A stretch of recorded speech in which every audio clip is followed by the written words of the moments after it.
Hello? Can anybody hear me?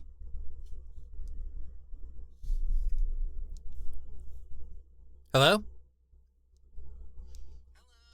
Oh. All right, sounds like it's going through. Spartan, welcome in. Thank you for making it. How are you doing? All right, let's bring us over here. Welcome, everybody. Welcome once again to Myth Monday. This is Cass Wilder, part-time archaeologist, full-time explorer, and today we are going to be talking about the Nephilim, the biblical giants. So this was something that I've been wanting to discuss ever since we looked into the Book of Enoch during Trail Mix Myth Monday. So I'm absolutely excited to share with you guys this topic I've been researching about. There were times when I had to talk to my family and get their insight about it, because they also they believe in the Bible. And so I got a lot of good sources. And my brother also helped me out in helping me here regarding the cubic system in which they used to measure, which I will be talking about later on. But yeah, in the meantime though, I've honestly missed this. It's really great to be back. Hold on, I think my tracking's a little off, isn't it? Okay.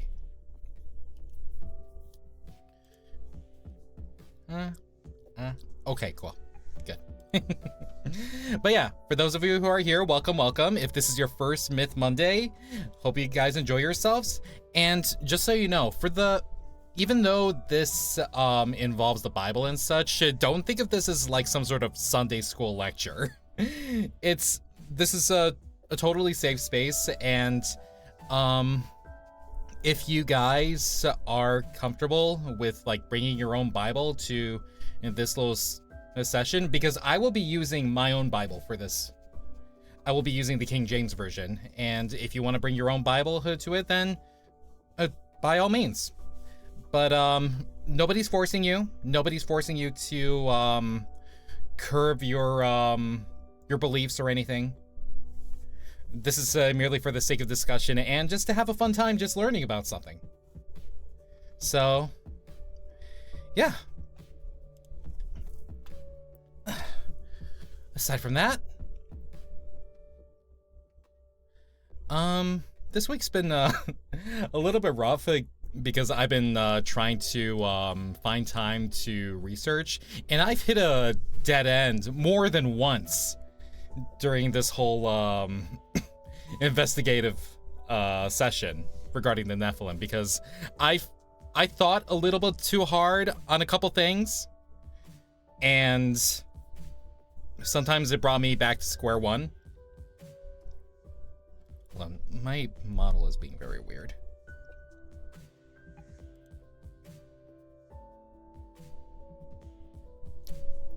Okay.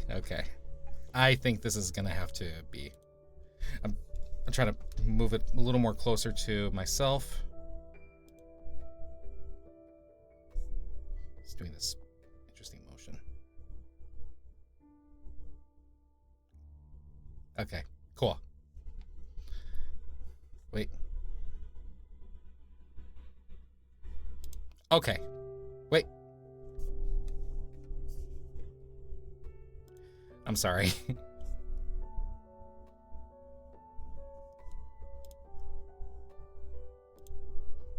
Okay, cool.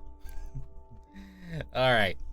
So, with that out of the way, I think we can go ahead and start. In the meantime, I'll show you what I've got going on. So, let me bring you guys over here. All right. Hello again. Let me get myself comfortable as well. Take off the hat. All right. And welcome to my little presentation on the Nephilim. This is something I've been very excited to talk about, like I said, and judging by the little picture on the top right, this is going to be a little bit of a taste of what we're going to be looking into. So yes, giants among men. Those were the Nephilim back then in the biblical times. So, unfortunately, I wasn't able to get a lot of the transitions or all the fun stuff onto this PowerPoint, so we're just gonna have to wing it for now, unfortunately. But I am going to be talking extensively on this. That explains the lore in Final Fantasy 15, yeah. And it also explains a lot of the lore in certain mythologies, because the Nephilim from biblical times could have also inspired the Jotun or even the Titans in Greek mythology. So if you have a preferred source to go to regarding giants in mythology, then chances are it could have come from the Nephilim. Because the Nephilim, according to Genesis 6:4, again, I will be using my own Bible. So if you want to follow along, you're more than welcome to. If not, you can listen. So I got it on my phone. So Genesis 6:4 describes them as giants in the earth in those days. And also after that, when the sons of God came in onto the daughters of men, and they bare children to them. So basically what that means is that angels, the hosts of God, whether they be from heaven or most likely the fallen angels in the aftermath of Lucifer's rebellion, they came onto the daughters of men, those that were from Seth and even further back then, Adam and Eve's descendants. They came onto them and they bore children, giants, through their union of a semi-divine being and that of a mortal woman. So these were like demigods in the more mythological term. And so going from there, and they bare children to them, the same became mighty men, which were of old, men of renown. So these were like great, mighty men. And according to the book of Enoch, which is a very controversial piece that references to the Bible, this was a book that was rejected in the biblical canon because there were some timeline discrepancies that were not matching up, because this was done like around 200 BC, and the book and Enoch, he dates back to even farther than that by a couple thousand, maybe even more, to after the creation. But even so, the book of Enoch details how there were these watchers, these angels that were assigned to look over the progress of man and their accomplishments and their faith in the Almighty. And of course, there were also the fallen angels on the other side. And whether these watchers were either corrupt or they served God, there were two different sides of that. But nevertheless, they started to play the union game with a lot of these daughters of men, creating the giants that we are going to be talking about. And in regards to how big these said giants were, well, see, there isn't a set height for these giants, because in the book of Enoch, the very... One moment. So, in regards to the book of Enoch, the original transcript, it doesn't have a set height for these giants. However, later translations add the fact that they were at least, say, 300 cubics, which equates to 450 feet to less. However, it really depends. It really depends on who is writing them, because they can over-exaggerate. They can make it bigger than what it seems. So there are some common myths about this. So one of the myths is that the biblical giants were at least like 20 feet or taller, but the truth is, while some texts imply enormous size, most measurements range from 7 to 12 feet, with extreme heights often from later interpretations or legends. And so Enoch's could have been highly over-exaggerated.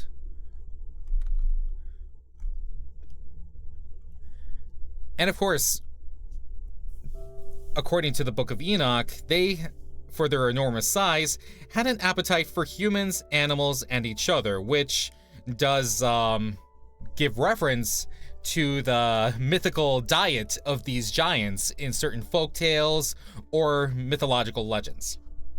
So Jack and the Beanstalk grinding bones to make their bread is not too far off from the Book of Enoch's interpretation of giants.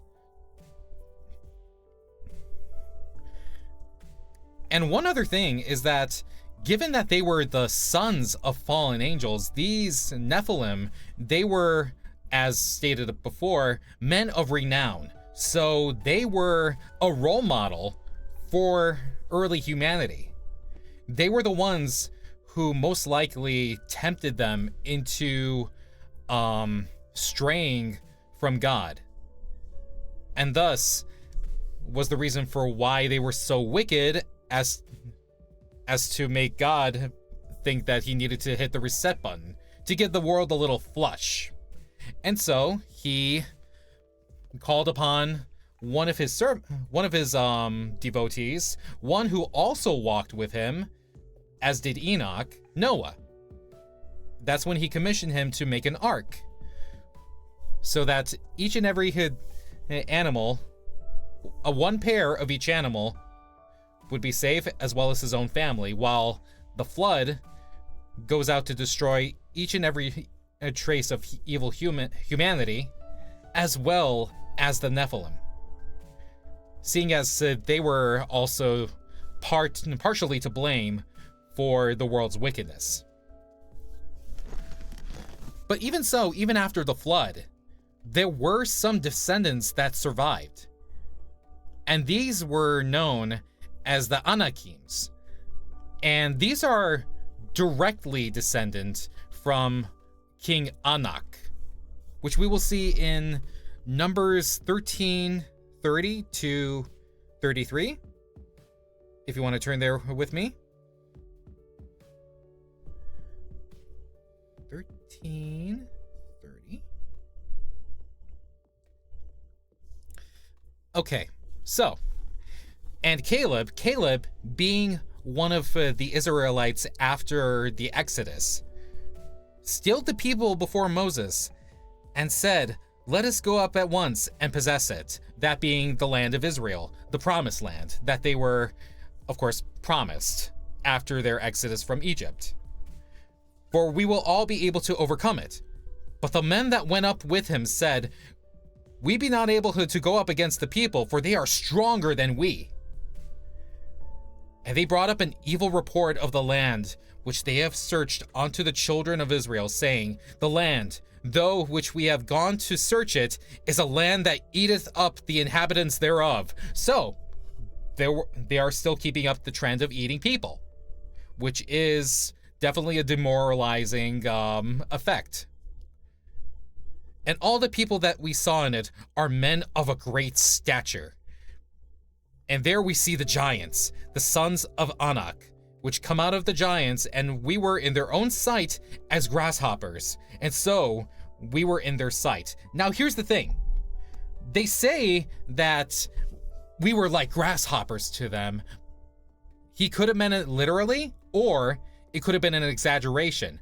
Like when you see something terrifying, you only have that little moment to process what you're seeing, and then you just run back to your friend, you're in a panic, and you say, oh man, yo, he was like this feet high, like he was a freaking skyscraper, man.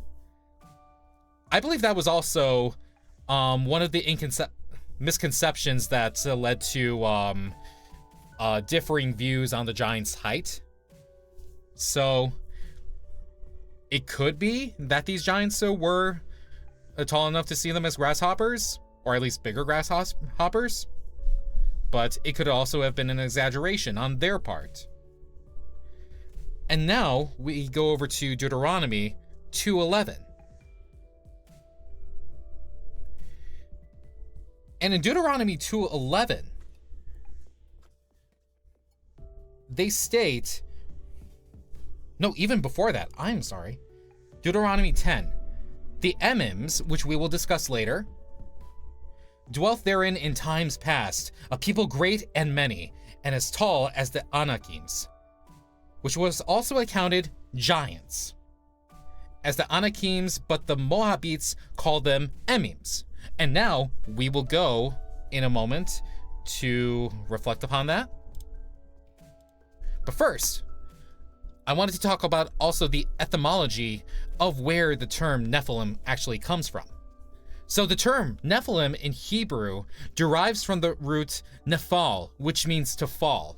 However, this can make a lot of scholars argue on what the context of to fall means, because it being the root of a word can also mean two different things. It could even mean that they were fallen, like their fathers, or they caused people to fall. So the latter of which could have been the more popular and more logical thing to debate, because them being sons of fallen angels and those being men of renown, those that tempted early humanity to explore more ways to use their wickedness, to the point that God had to hit the great reset button. So these were like big role models that inspired evil, that took advantage of man's newfound ability to distinguish right from wrong and lean them closer to the dark side. And so the word Nephilim itself is pretty precarious in its etymologies, as said by the Brown Diver Briggs lexicon. So it gives the meaning of Nephilim as giants, but every other aspect of its etymology can be pretty precarious. It can be, if you say it wrong, it can mean a completely different thing, and you got to be careful when you use it. And of course, one thing, like I mentioned before, these giants, these Nephilim, could have also inspired the texts for the giants in other mythologies. Because when the Jewish scholars in 250 BC, who translated the Old Testament scripture to Greek, they used the word gigantes, which is another word for the Titans. And the Titans in Greek mythology were the prior race and order that predated the Greek pantheon. So they were the ones who were defeated by Zeus's posse of gods. And it was through their fall that they established their golden age of gods. So we have like Gaia or Kronos, or even Atlas, Prometheus even. So I know that possibly the mythology goes way back, but they could have actually used this word to help the Greeks understand a little more by using their terminology to explain the biblical giants on their side. And so we go to the giants by any other names. So we go to the descendants of the Nephilim, which survived after the Great Flood. And these giants occupied parts of Canaan before and after the Israelites returned from the Exodus. And like how we mentioned before, back in Numbers, these giants were being cozy. They were eating other people and themselves. And so the Israelites were saying, oh, hell no. No. We're not going over there. But then Caleb, he manages to rise up and go to war with these giant races. And over the years, over the entire span of Israelites' fight to take back their home, they managed to kill one or two giants or even encounter them. So the Anakims, like we discussed before, they were the direct descendants of Anak, who was a king of the giants back then. And then there was the Enims, meaning the terrible ones, which were coined by the Moabites east of the Dead Sea. So now we are going into different terminologies depending on who was living in that area at the time and depending on which location. So all of these terms are for the giants themselves. They had their own names for them. Just like how the Greeks have Titans and the Norse have Jotun. And there is also one other term that is more of a broad term to describe the giants, and that is the Rephaim. Oh, no tears, please. It's a waste of good suffering. Why am I... Who's crying? Who's crying? There's nothing to cry about. Hi, Fubuki, how are you? Welcome in, welcome in. We are discussing the Nephilim, the biblical giants of legend. So I was just actually talking about how these different names for the giants were based on other people's perspective depending on where they lived. So the Rephaim is a more broader term for the giants after the flood. And Rephaim is a little bit interesting because that means the dead ones. But to my understanding, I believe this term was coined because it was more of a post, what's the word for it? A postnatal term for the giants, because in the years to come, these would be coined for the giants that have been taken down by Israel and other heroes later on that we will discuss. I never used that command, to just wanted to see how it sounds. I gotcha. Well, now you know. And it comes from my love for the Hellraiser series. And of course, there's also the Zamzummim. That is very weird to say. Zamzummim, which lived in the land of Ammon. And there is a giant that we will see later on. In terms of very famous biblical giants, nobody stands above everybody else than Goliath. We know him. He is the Philistine champion, Goliath of Gath, the Philistine champion and a descendant of the Anakims. Now, how do we know this? If you turn to Joshua 11:22, again, if you have your Bible, you're free to follow along. Otherwise, I could just read it. So, according to Joshua, there was none of the Anakim left in the land of the children of Israel, meaning that Israel was actually victorious in their crusades against the descendants of the Nephilim in order to take back their land. And only there were giants residing in Gaza, in Gath, and in Ashdod.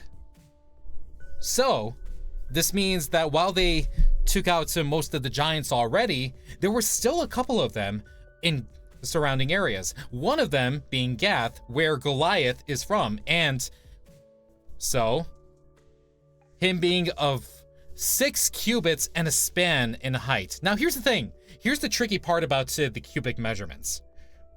So, I want to have you do a little fun thing with me. So, if you take your hand, your arm, stretch it out, and you go from your elbow to the top of your middle finger.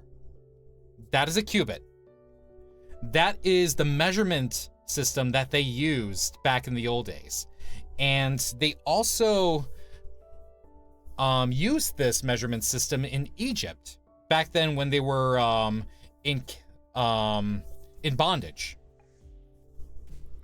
And so it is not an absolutely reliable form of measurement, because each and every one's arms is a certain length.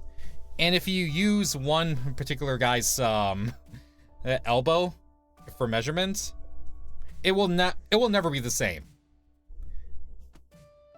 But even so, 6 cubits and a span, according to 1 Samuel 17:4, if you'll join me there. Samuel 17:4. Okay, so if you guys don't know the story of David and Goliath, I will give you a little rundown. So, back then, when King Saul was the king of the Israelites, they were in a battle with the Philistines.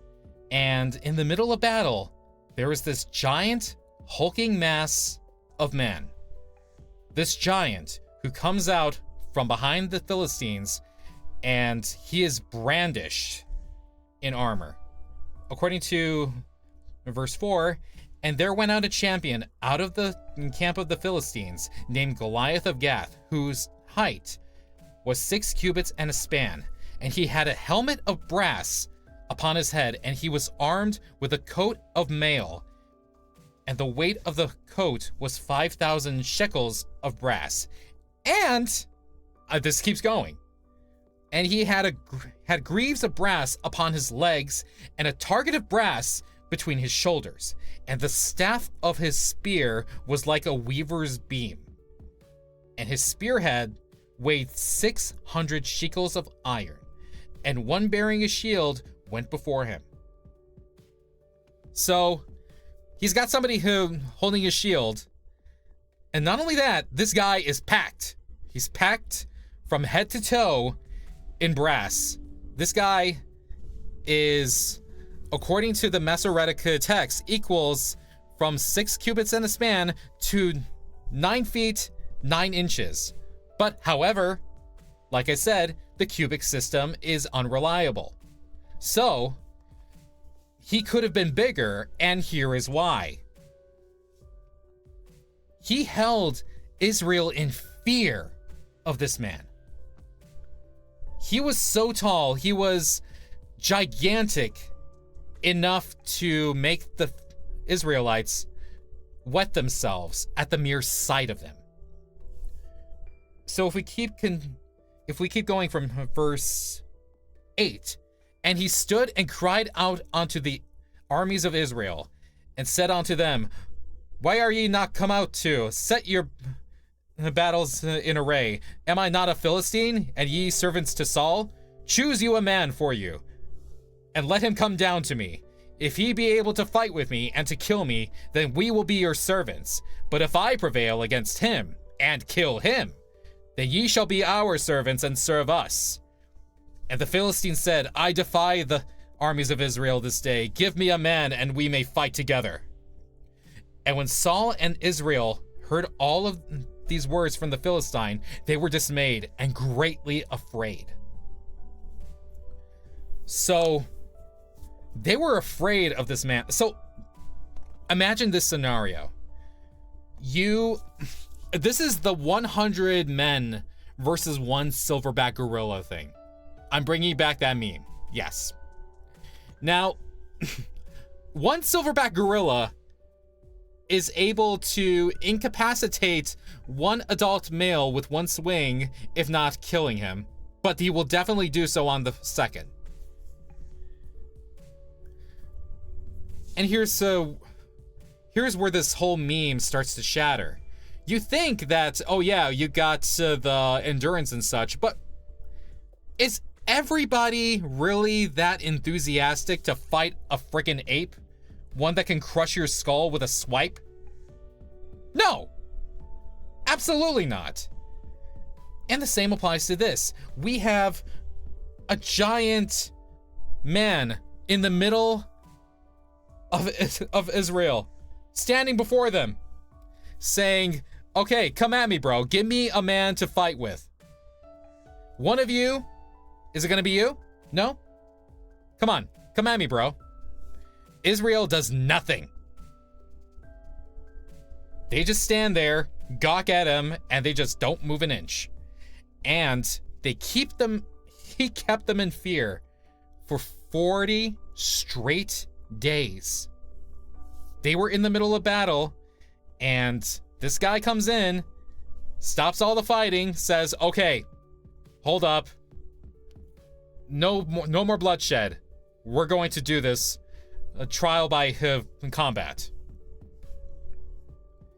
Nobody listens. Nobody wants to go up against this man for the same reason he is of tall stature. And so what happens is, as this is a bigger you are, the harder you fall story, we go on to David, who is the youngest of, let's see, the youngest of 4 sons. So there were like 3 eldest sons of Jesse. So he was the son of Jesse, and he was the youngest. He was a shepherd boy. I mean, he was just tending to the flocks. He was protecting them from any known predators in the area. And when he hears the news that his brothers were just gawking at this giant hulk of man for 40 days, unable to do anything, in fear that he would just, with one swipe of his hand with a spear, just kill a majority of their forces. He's like, I'm not gonna stand for this. Do you know who we are? We are a people that have been under the watchful eye of God. If we give up here, there's no more Israel. We got to show this guy that we are in good hands. So he goes over to the king and he says, hey, I want to throw my name in the ring, so let's go. And Saul's like, yeah, right, kid. You're scrawny. You're a shepherd boy. I need a warrior here. And David said, yeah, well, hey, this scrawny kid, he had to fight lions and other predators in order to keep his sheep safe, and I slew them. You think I'm joking? This guy, he's gonna be no different. So he goes out and he faces Goliath, and Goliath is just looking around. He's like, okay, so where's this warrior you have been promising me? Looks down. I'm sorry, I feel insulted. Who is this scrawny kid? And so David's right out there with 5 smooth stones that he got from a nearby lake. No, a riverside, actually. A sling and a staff. And Goliath's like, do you think me a dog? Am I a dog to you? That you come over here with a stick? I mean, look at me.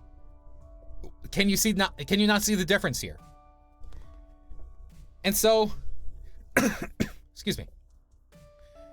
As they're about to fight, David just comes in, sling in hand, hits him right on the noggin, and makes him tumble. And right at that moment, he takes his sword and decapitates the giant in front of the whole Philistine army. The Philistines, they retreat. They are helpless. They lost their Samson. Because Israel, they lost their Samson a long time ago. And they thought, oh, we got you better. And they just saw their champion plummet to the ground and lose his head. They're not going to recover from that. But yeah, anyways, moving on. Excuse me. Now, onto the other descendant of the Nephilim. One that is not really talked about is Og, the king of Bashan. And now he, specifically, was a part of the Zamzumims, because he was residing in Amman, which is Amman, Jordan, in the present day. Excuse me. And so if we go to Deuteronomy 3:11 in the KJV, it states that for only Og, king of Bashan, remained of the remnants of the giants. So he was one of the few that still remained. Behold, his bedstead was a bedstead of iron. 9 cubits was the length thereof, and 4 cubits the breadth of it. So, by those calculations, Og was at least 13.5 kilometers? No, feet. 13.5 feet. So that is a very tall man. And he slept on a bed of iron. But that is just about it. He was one of the descendants of the Nephilim that still remained and eventually was conquered by Israel. And now here's another thing. So, when it comes to archaeological findings of these Nephilim, it's really hard to find substantial evidence because either one, it's a hoax, or two, it's hidden from the public view because they don't want to curb their knowledge. They don't want them to be panicked. They don't want to have their beliefs completely crippled by these discoveries. But there is one discovery that was found in Egypt.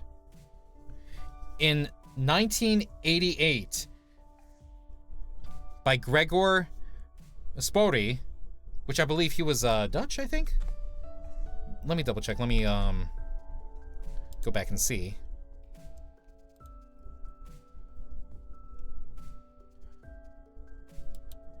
Revealed by...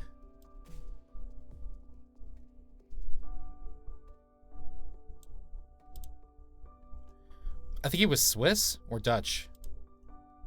Either way, if you compare this to your own finger, this is like a very big finger. It has all the joints that you would see in a human finger, and this was found in Egypt by a grave robber. And this is 15 inches long, and is estimated that the finger would have had to come off of something about 15 feet tall. A 15 feet tall giant. There is no span. There is no set number for the height of these giants. They could come in all different shapes and sizes, and this is one of the proofs. And this was also shared on Reddit by Windigoon, who is a really good researcher. I definitely recommend him as well. But yeah, if you could see this, just compare your finger to this one. I'll give you a moment. It's pretty amazing. By the placement of the joints and such. I really wanted to look more into the archaeological side of this, but given how a lot of them are hoaxes, I decided to go against it, but I did find this with the help of my folks. So, Mom, Dad, thank you so much. All right, and on to the last part of our discussion. Are the Nephilim alive today? Short answer, no. They were wiped out. If not by the flood, they were definitely wiped out by the Israelites back then. But gigantism still is a thing today. And so the tallest recorded man in history was one Robert Wadlow, who was from Chicago. And this man, he was 8 feet 11 inches at the time of his death at 22. 22, 439 pounds, which is amazing. But even so, this still caused a lot of physiological issues, because for somebody to survive with that amount of weight, with that amount of height, they would also have to build their bones if possible. But at the rate in which his growth hormone was exceeding, it was probably impossible for him, and thus his body could not keep up with him. And he later died of an infection to his foot. And then there was also the second tallest, the one that Robert Wadlow beat by only 2 inches, was John Rogan. And this man, he was just as skinny, and he opted to use a wagon in order to get around. He was a gentle giant, but even so, there were pictures of him that, if you look up online, it shows just how skinny he was, how big his bones, were in proportion to his body, and how long his legs were. I don't think he could have gotten up on his own. So that is one of the things that separates gigantism with Nephilim. So Nephilim have a semi-divine aspect to them, while gigantism is a something of a growth hormone deficiency. No, not a deficiency, an overdose, I'd say. A self-inflicted overdose of growth hormones that make life challenging, both psychologically and physiologically. I can't speak today. So a lot of these challenges debilitate rather than empower. So nowadays, these people, especially those with gigantism, they struggle a lot with either their blood flow or even sleeping. One moment. There is actually a list that talks about it too.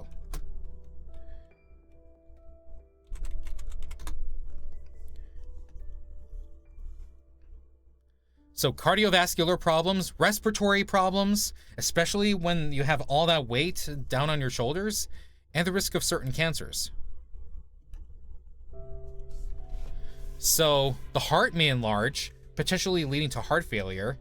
It's honestly a miracle that these people have managed to get by for so long. There's also metabolic issues, neurological issues, such as vision problems, headaches, loss of peripheral vision, especially if you're that high compared to everybody else.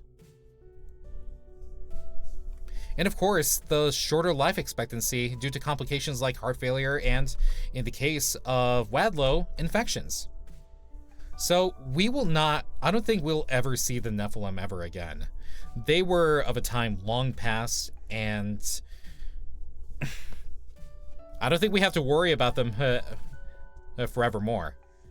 But even so, the fact that there were still giants in those times is remarkable. And it is also interesting that each and every other mythology has their own take on the giant. And a lot of them also come, if possible, from the Hebrew texts regarding of how they were cannibals. They ate men and other larger animals. They also ate themselves in a survival of the fittest sort of way. And the fact that they were also role models. They were giant imposing figures that possibly even told humanity how to access their inner dark side. And thus, they are written as mainly the antagonists of the story, and they are also antagonists within the stories within the Bible. However, does that make Nephilim all evil? That is also another myth that I also want to look into.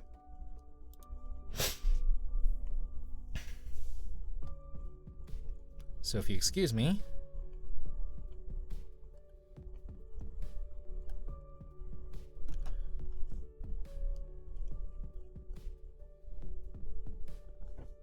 That's not it.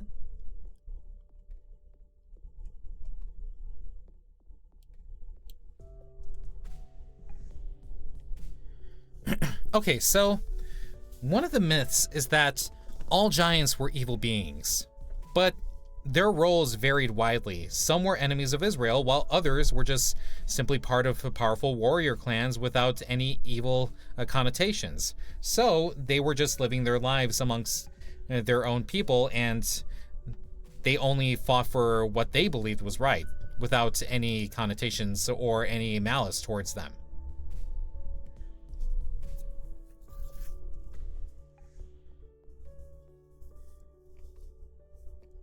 So, I believe that is all for my side of things regarding the Giants.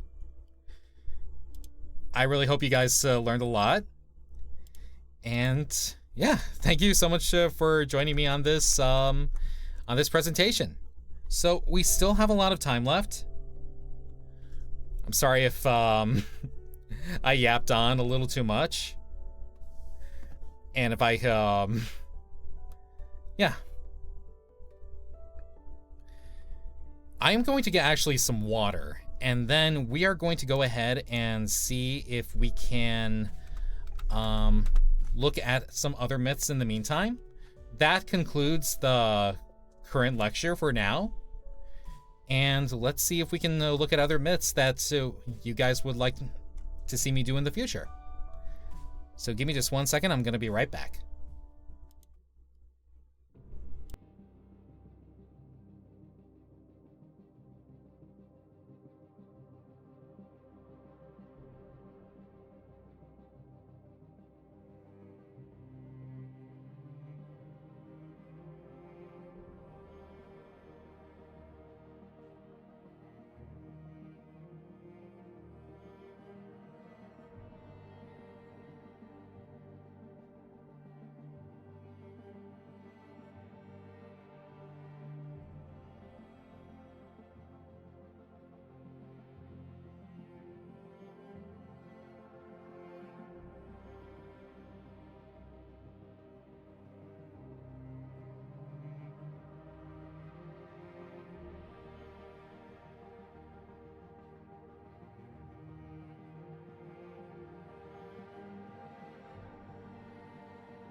All right, I'm back. My throat was a little parched. Yeah, so. Let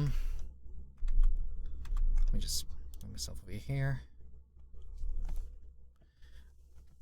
Yeah, that's just about it for the lecture. So I'm actually thinking of maybe. Oh, my bad. So I don't know. Maybe I'm thinking of maybe passing the time with a little bit of Elden Ring, because I've wanted to get back to that. So we'll go ahead and do that in the meantime. So let me just set up my my stuff. If you ever wanted to talk more about the lecture, if you want to have any questions about it, feel free to tell me.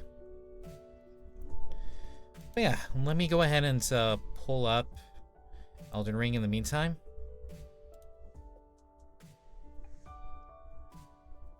Okay, here I am. So, let's see if I can get it back up.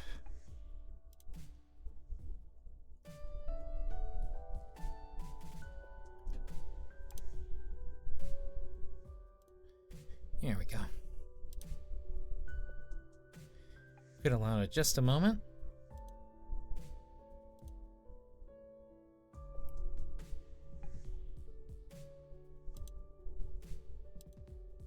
And it's pulling up.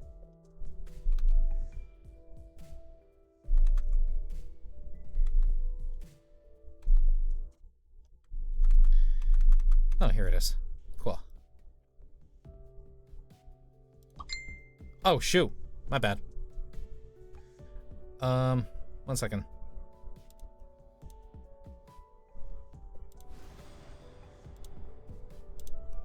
Let's bring it over here. All right, we're back.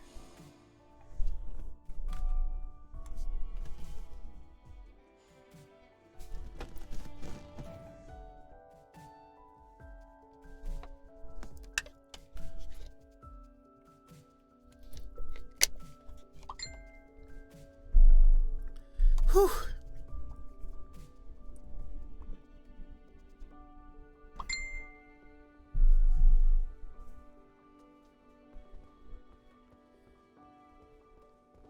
Hi, wife. What is it? You can tell me. Anything? Love you. I'm better with technical weaponry. Heavier armaments are not my forte. Of course I wouldn't let a fair maiden like you deal with the more brutal and possibly even barbaric form of arsenals. I think knives definitely, you make it work. So yeah. What is it? Anything else? Monstrosity was trouble enough. To think there were so many more. Oh yeah. Things are finally moving in the right direction.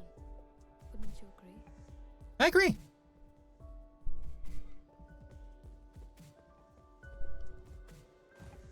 Alright, so I need to deliver that that thing, that whetstone, over to wherever that one guy is. Ah! Books.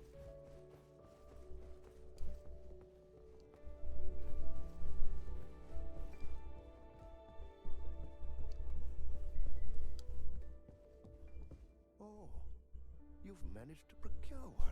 Yes, I did. Very kind of you. You're very welcome. Preparing Off screen. is much easier. I've little to offer, but if anything strikes your fancy, consider it yours.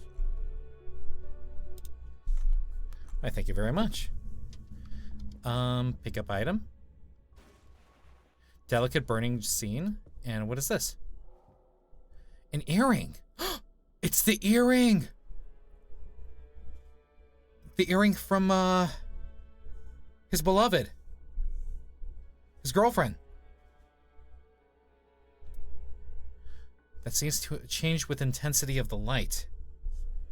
I'm very sorry, but that belongs to the priestess. The priestess? Anything else? Oh, you merely wish to borrow it. Yes, I do. Well, but once you're finished, be certain to return it to her. I will. Mended earring. Oh, that's beautiful. Thank you. Okay, what else do I have? Open journal. Hold both earrings up to light. Okay, where can I do that?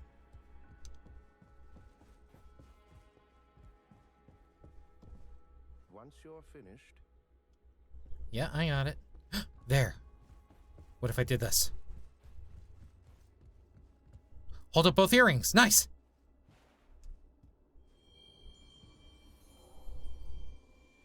With both earrings together, a depiction of wind is projected.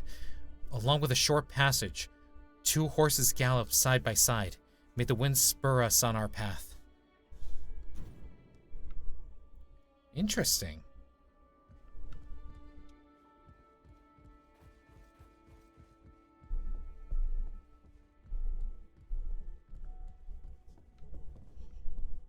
once you're finished, be Okay, yeah. Oh, shit. Okay, so is there a clue to that?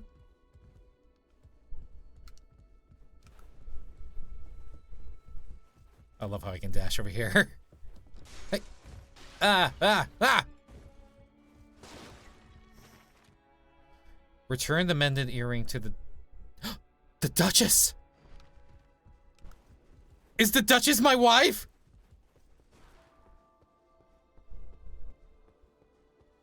What is it? What's this? Here you go. It must be repaired already. Yes, it's for you. Took any time at all. Thank you for fetching it. This is a thing of great value to me. A compass that will lead me to someone dear. It's me. It's me. It's me. Earrings normally come in pairs. Oh, forgive me. No. I've likely talked your ear off. No, you're not. No, you're not. For the next battle. Aw. Concluding remembrances. Once a journey hit in the realm of remembrance. Oh no, complete a journey in the realm of remembrance to summon a remembrance gateway. Traverse the gateway to conclude the remembrance and return to the present. Okay. Where is that? Is that it? Oh. And we did it! First remembrance complete.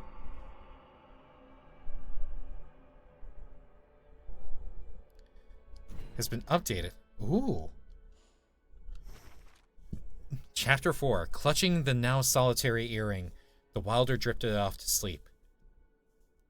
The sun was setting on Windwale Knoll, and as been deference to its name, a gale howled. The dreaded winter was approaching. By the time of the first frost, he knew that his sister would be far along her journey. The Wilder fell silent, and Redacted flashed her signature smile, flicked her earring with her finger. Oh, it's her Oh! Is the Duchess my sister? Oh, that's awkward. Goodbye for now, dear brother. Once we're done, we'll meet again. He could not remember her name, but he always remembered those parting words. The Wilder continued to fight, never mentioning his younger sister. There was no way forward except to soldier through the war at hand. He returned to the Round Table Hall that day to discover a note from the Iron Menial. I've considered what may explain your singular obsession with that earring. Then it came to me. The two of you possess a striking likeness, so much so that I simply cannot deny it. There is something that you must know. Please check the study. I can keep going with the remembrances? Hell yeah! Let's go!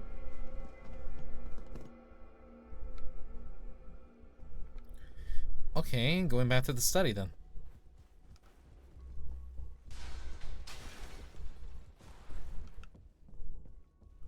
Is this the study? No. Is that the study? No, that's not. Where's the study?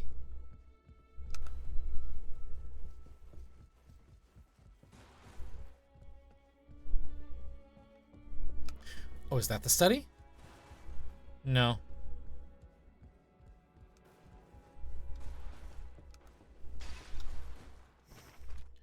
Find the change to the Round Table hold. The change, huh? What change? there a change? No, that's the same as it always was.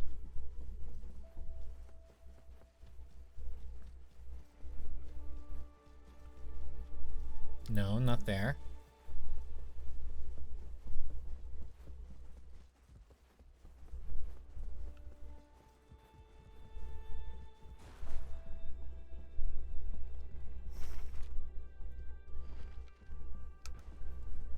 Oh, what's that?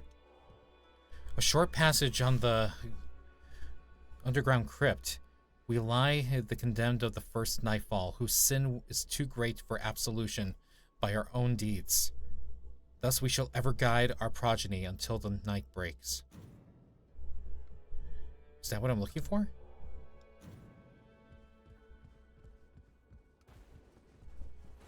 What's this? There's more. A short passage on the passing of night. Hark, warriors. Fell the Lord, and thy sins absolve. Upon the breaking of the night, the hold shall crumble, and thou too shalt be unbound. So there is a, there's a reward in all this. Are these people with different sins or something? The priestess, mouthpiece of the former master, rooted to the round table, she must share its fate. Oh? Oh? What's going on? From somewhere, the sound of a heavy door opening rings out. What could that be?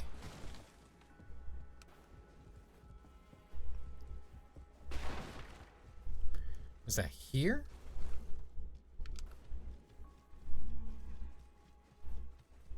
Have you seen anything? Simply stares quietly up at the sky. Okay. Big door opening. Where could it be?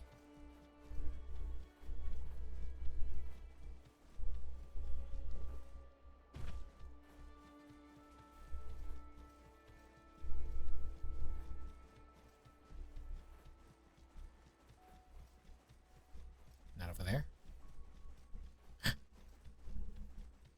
What's that? I don't think I've ever seen this. Yes, the crypt is filled with the ancient people of these lands.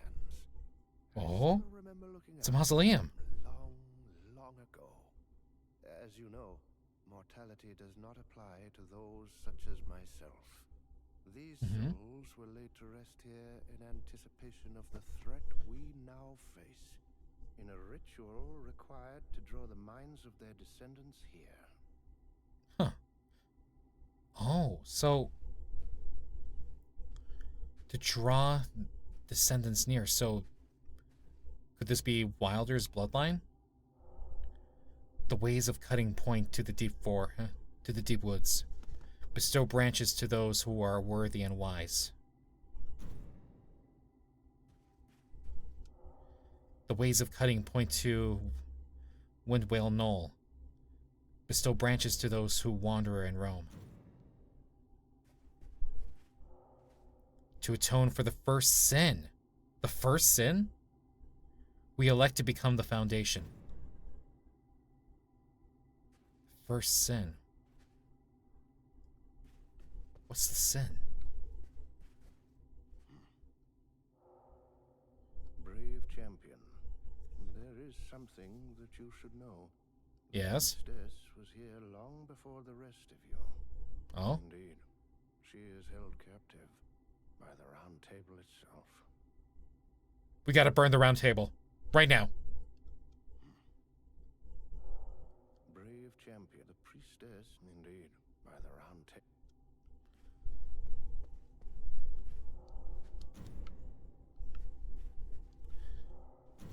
I don't care if it's home base. If it threatens my wife, then it's gotta burn. She could be Wilder's sister. I mean, he could call me brother-in-law.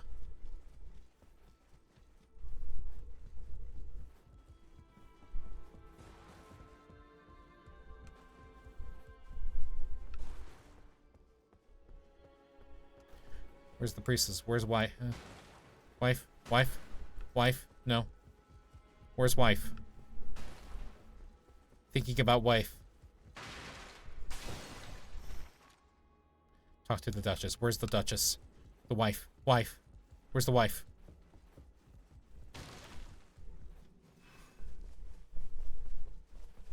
No. Not here.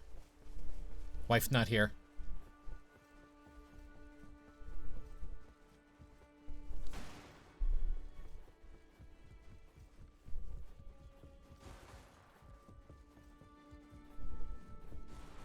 You're not the wife. Where's wife?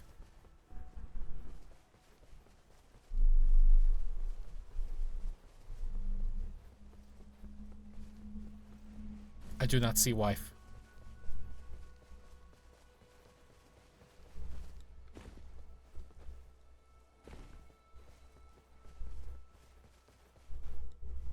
You. Have you seen wife? I was right to come. Maybe after you tell me where wife is. Deadly bunch you are. I can't wait to jump into the fray. Yeah, I can't wait to play as you too. But for now, I must leave. Find Wilder's sister and my wife.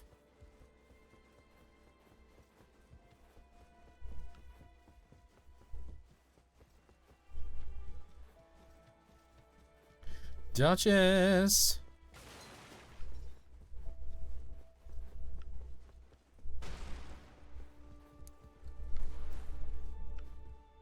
Wife? Wife? No wife.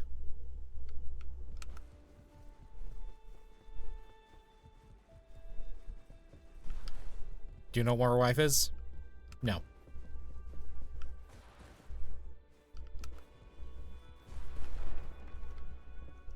I fear. Can the hound be taught a new trick, I wonder? You're not the first one to call me a dog. Certainly won't be the last. Ow. If I was a dog, would I be doing zoomies all over the place?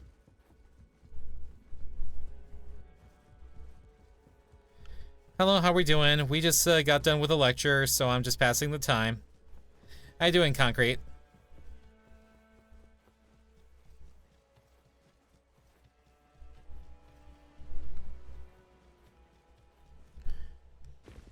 I am looking for my second wife, the Duchess. Wherever she may be.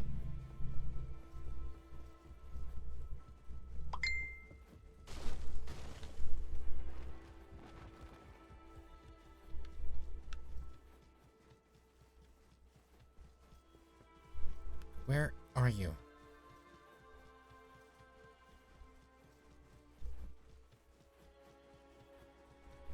You not wife?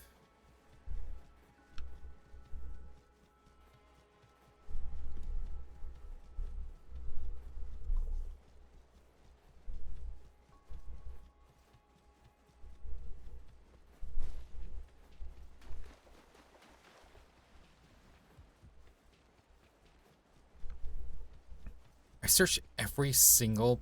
Wait. That's you! There you are! I've been looking for you. What is it? So, dear caretaker, let the cat out the bag. It's true. I'm imprisoned by the Round Table Hold. Far from an Come away with me. of this scheme. I am merely another condemned. You may find it amusing, but it I is do the not. truth. Once we're done, it will be goodbye. No! The Round Table Hold and I are one and the same. I am rooted to this place, my exit forbidden. No! I'm glad we're in this together. It could be worse. We will win this war. I promise. Sad.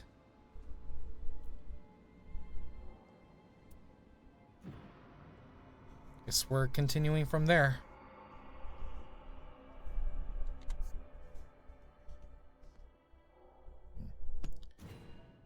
Wilder's Chalice. Oh.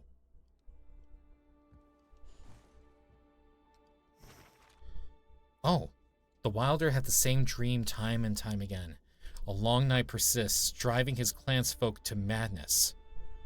After a horrific battle, all that remained upon Windwale Knoll was a sea of gravestones. After the death of cousin Fared, little Syrian, and his own father, the clan's chieftain, the Wilder discovers that only he remains, and now only he can avenge his clan.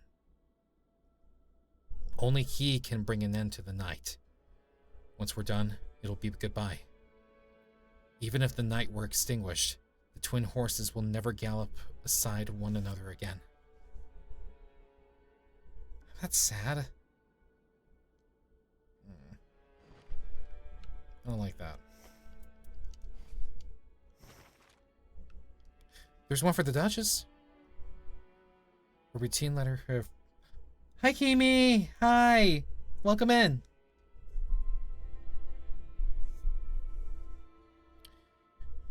How's everything in the forest?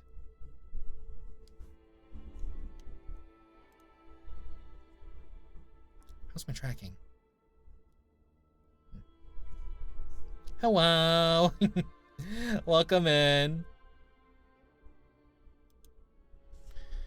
A routine letter from the Iron Menial concerning everyday affairs.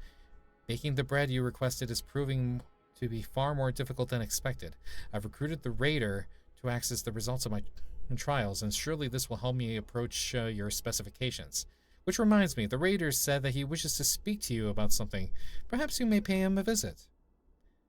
How am I? I'm pretty okay. My throat's a little sore from talking. I just finished the presentation, so yeah. Begin remembrance.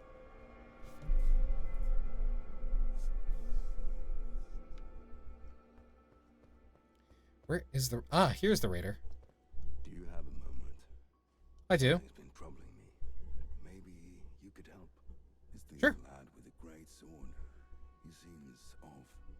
Oh? Just stares into the distance when I talk to him. I have an inkling the constant combat might be taking its toll. Maybe you'd have better luck than me if you tried to get him to talk. You're talking about Wilder? Okay. Let's go find your brother.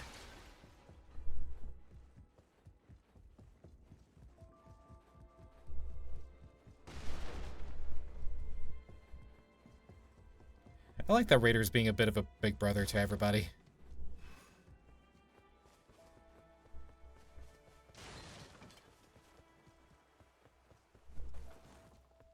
Oh, hi!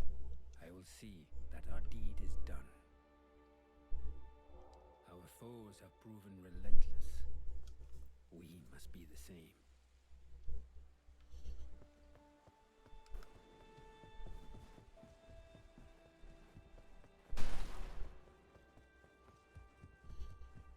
Okay, where is Wilder? Ah! Maybe he's over... Nope. Where are you at? Oni-chan, where are you?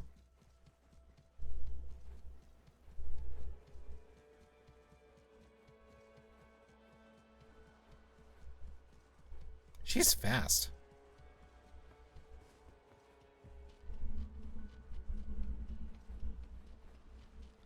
No, not over here.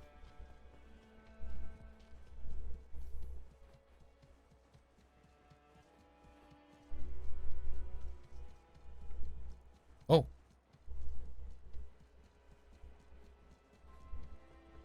Oh no, that's the archer, isn't it? I think I'm good to go. Nice. A supremely vexing opponent indeed.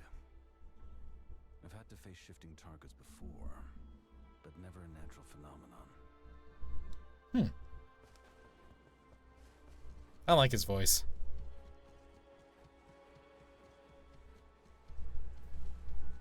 I wish I could have caught that. Yeah. Not a lot of people came in. It's probably just I don't know, the hours, I guess.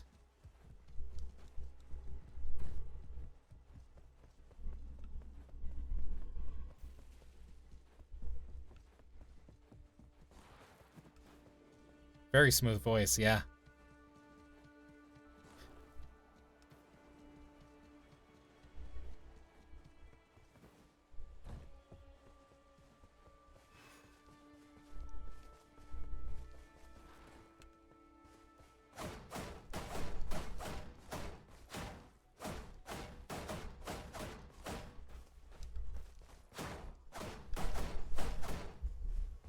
Nice.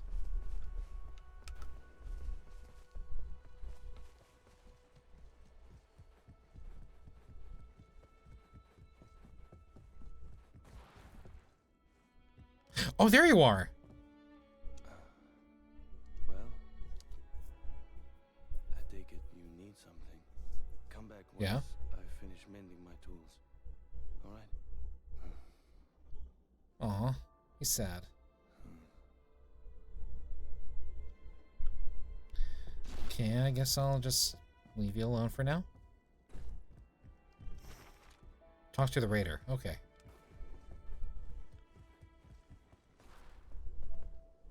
So, how was he? Not looking good, I take it. Nope. Times like these, finding something simple to focus on can help clear the mind. Maybe you could get him something to tune up his weaponry. Keeping a trusted tool in top condition always makes me feel better, for one. Personal objective added. Okay, what am I to do? Find armament maintenance materials in Limveld. Okay. I get to play as Duchess. Okay, what if I did something like keeping jaw? No, I don't want to do solo.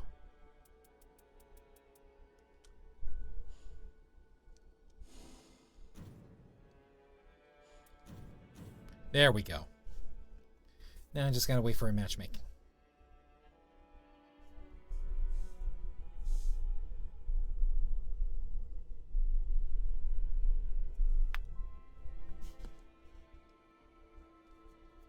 Matchmaker, matchmaker, make me a match. Find me a fine, catch me a catch.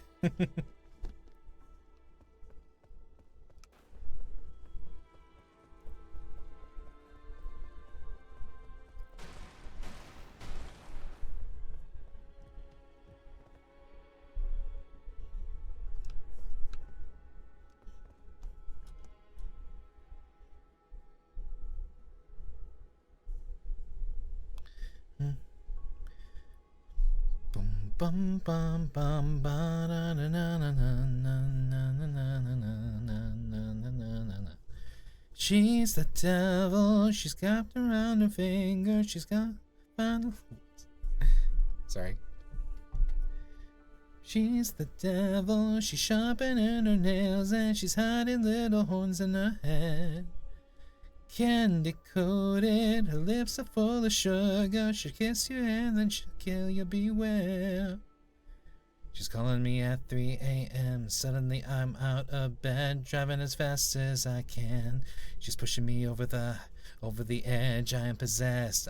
I gotta play day with death. I go to hell and back to get her back again. If she wants a savior, I can be the one to save her. Oh, oh, oh. Oh, if she wants a lover, I can be the one to love her. Oh, oh, oh, oh. She's got her way 'cause she's beautiful, crazy, delusional, dances at a funeral. If she wants a savior, I could be the one to save her. Oh, oh, oh. She's a hell of a good time. Na na na na na na na na na na na na na na na na na na na na. Wait, he's got onion knight armor. Yo! I like this team up already. I'd be lucky to be the gum she scrapes off the bottom of her chimney shoes. Skin like satin, I'm wrapped around her finger. For her, I'm always in the mood. She's calling me at 3 a.m. Suddenly I'm out of bed, driving as fast as I can. She's pushing me over the edge. I am possessed. I gotta play date with death. I go to hell and back to get her back again. Yo, what's on my map? I need to go. Okay. Wait. Okay. Let's go.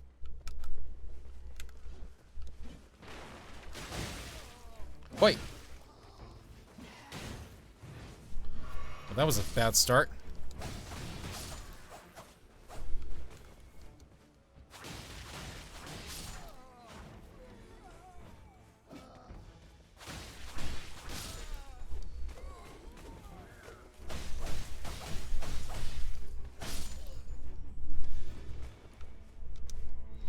Okay, what else do I got? Oh, Exalted Flesh, nice.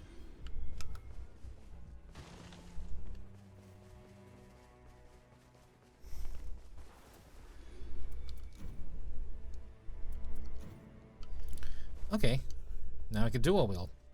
Nice. Oh, I need that.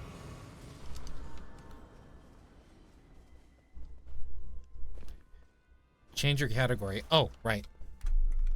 I should probably do that.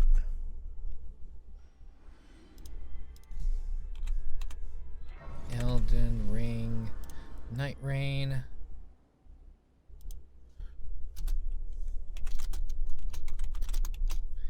Elden Ring.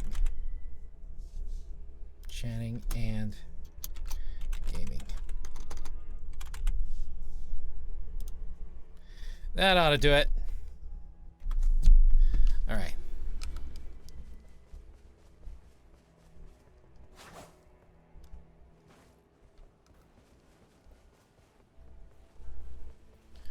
Maybe I could get a poison weapon pretty soon. That would help a lot. Oh no, no frenzy today! Chaos will take the world, but not today. Hello.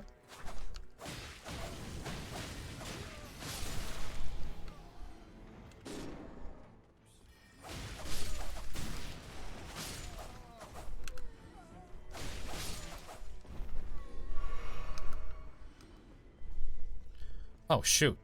Somebody's dying. That's no good.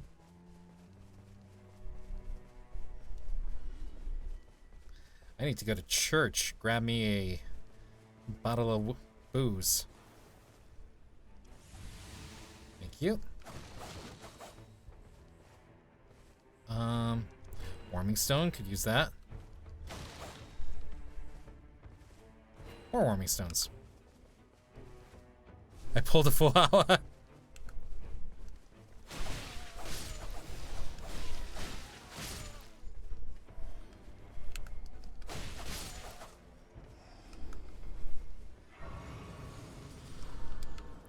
Okay, I'm at a decent level.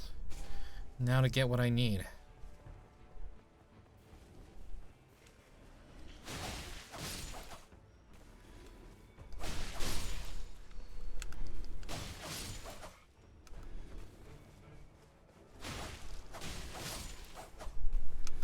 Haha.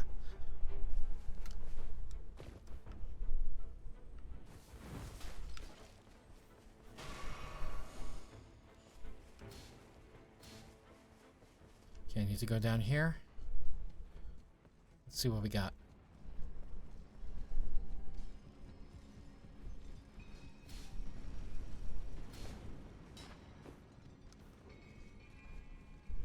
Hello. Oh, shit!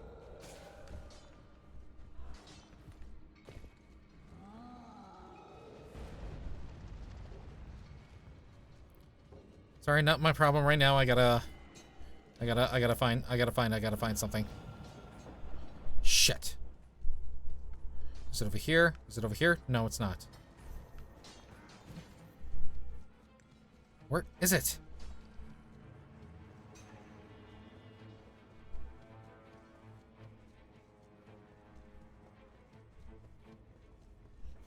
Okay, I found the exit, but Damn it.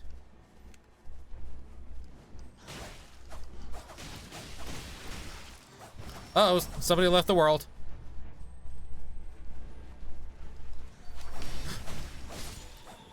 I'm sorry, is that a cactus dragon?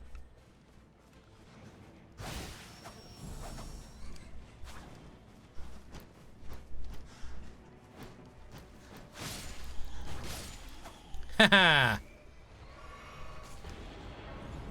And yes, that is a cactus dragon.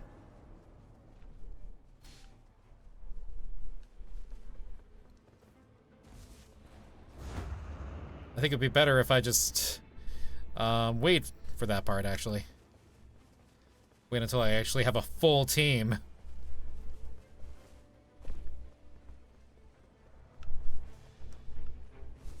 Hey. No! Hands off my buddy.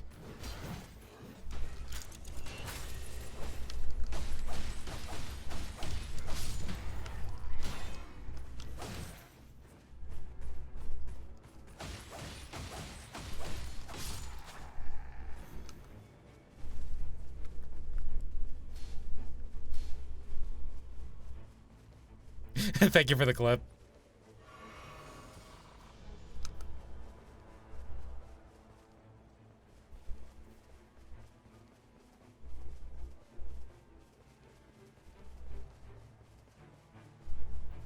Oh, that doesn't look good.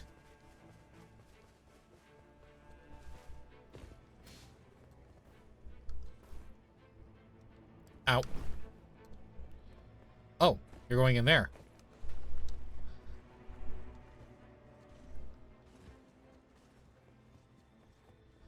You'll be home in 25. Okay. Copy that. Black Knight Assassin. Let's go. I got you. Let's take him down together.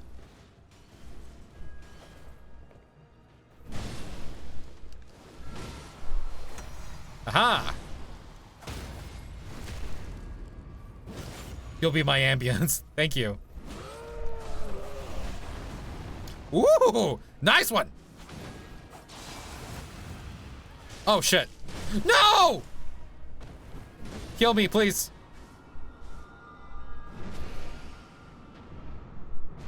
Thank you.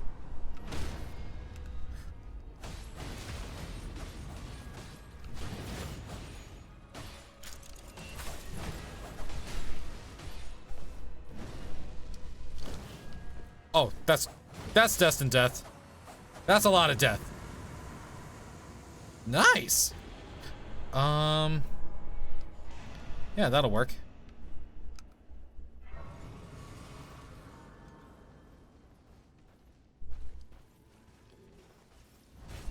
Oh, I miss Onion, bro. Oh, fuck.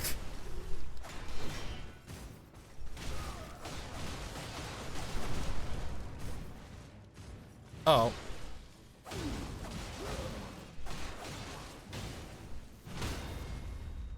Get him.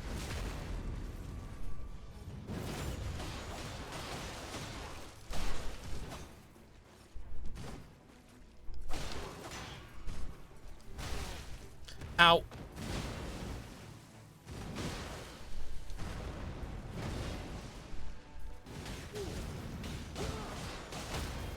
We got him! We got him, bro!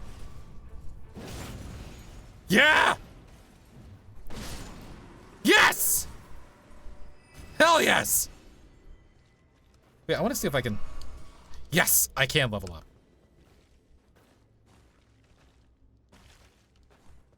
Thank you.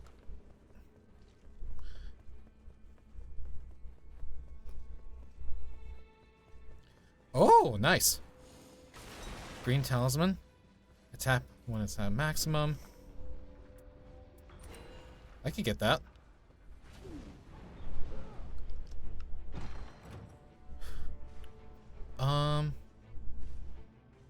Iron shield. Oh.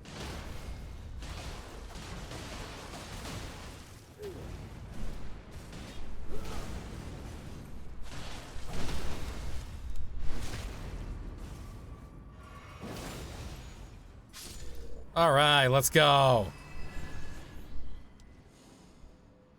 Clean Rod Fire Sword? I don't think I'm good with that. Okay, damage affinity. Nice.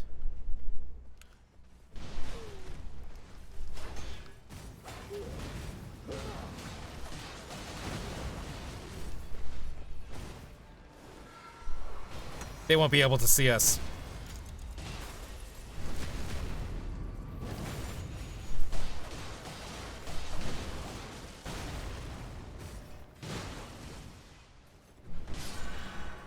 Nice.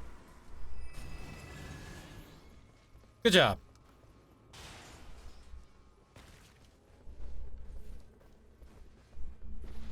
Where are we going, bro? Up there.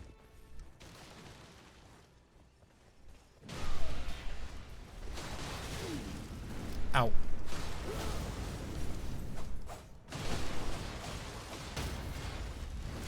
Yeah! Gotta love her pus.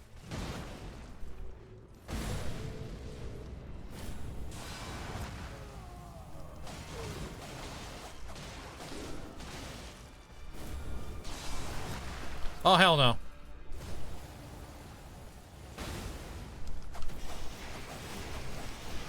Get up, get up.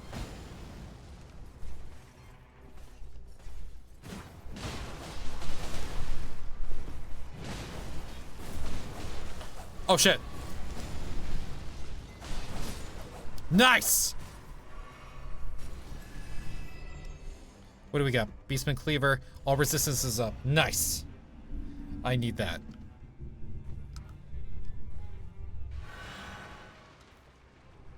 This guy must be a professional.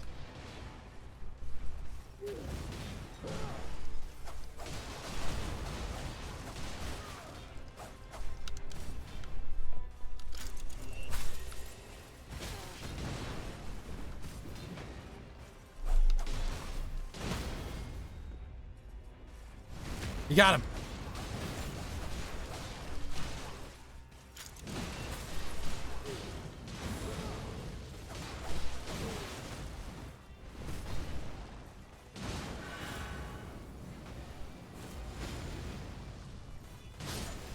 Nice. Good job.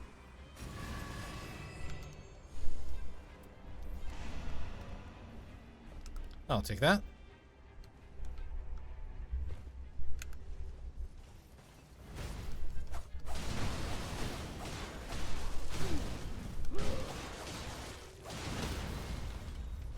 Nice.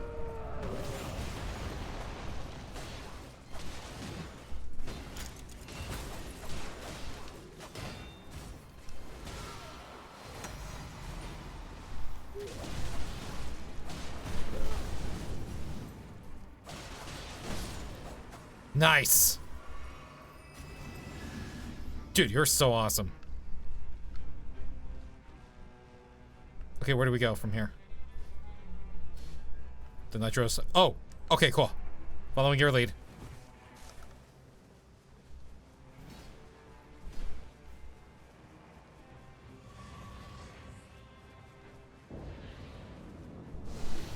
Yo, I have a lot of souls. Oh, fuck. Omens.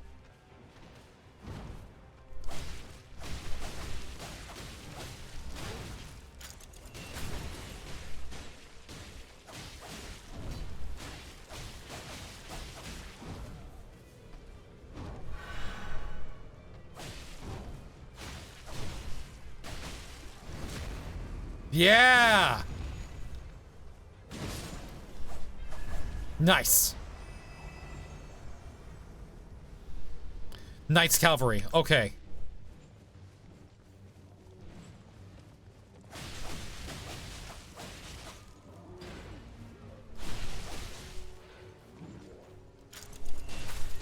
I'm like a ninja. Come on.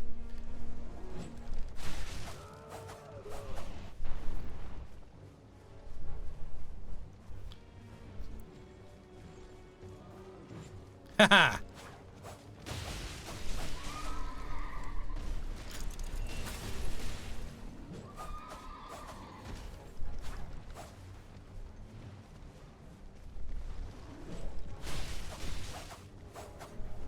That's my horse.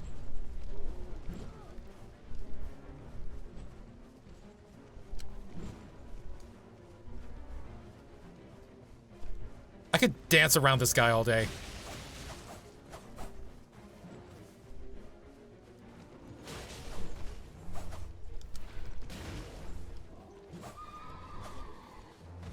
Yep. Turn up the game a bit. I'll have to do that as soon as I'm done with this.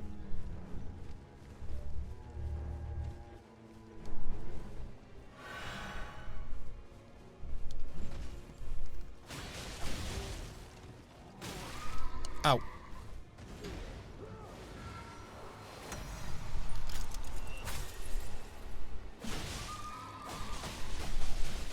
You can't see me. But I can see you. Oh, shit.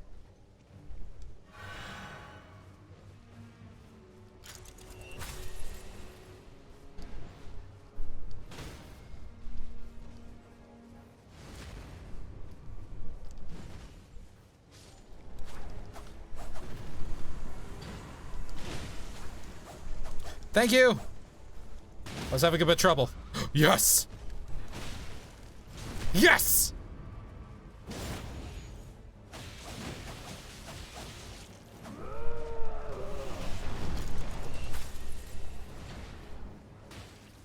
Where'd he go?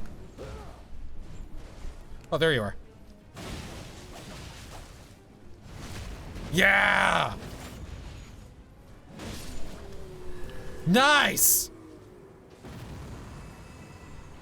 Yo, I love this guy. Blood loss in vicinity increases attack power. Guard counters. Activating summoning attack. I'll probably do this, since I'm gonna be using knives. Yo, I'm already at level 10. Okay, guess I can already... I could probably do something about the volume in the meantime.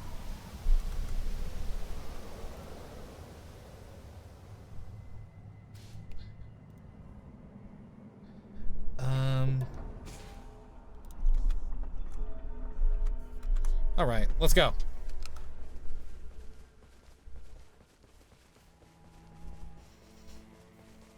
Where'd you go, bro?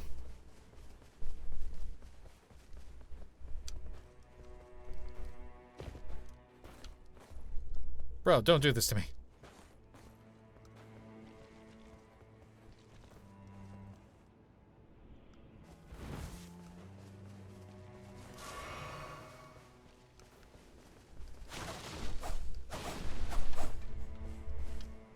Let's see. It could be nice to have. Fire grease.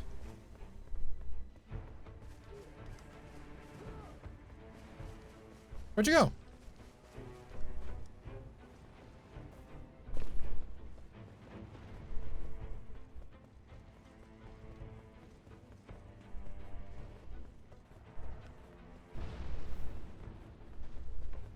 Wait, are you down there? I thought we already did this. Unless I could be mistaken.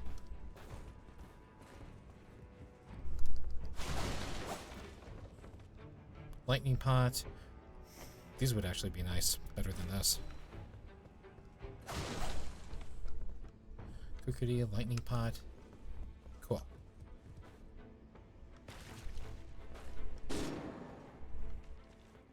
Near death! Oh shit!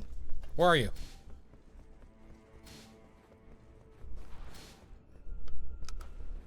Above? Yeah, you're above. My bad.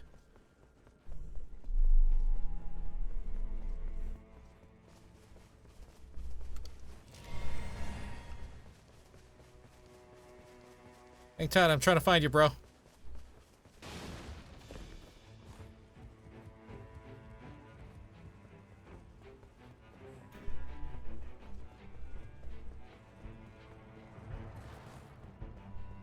Oh.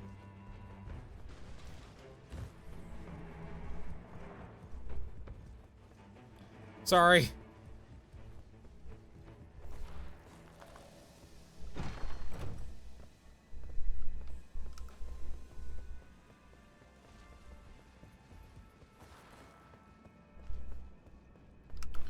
Where'd you go, dude? What? No! Fuck me!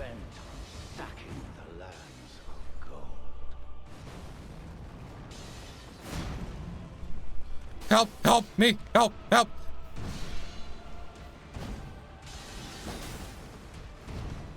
Thank you!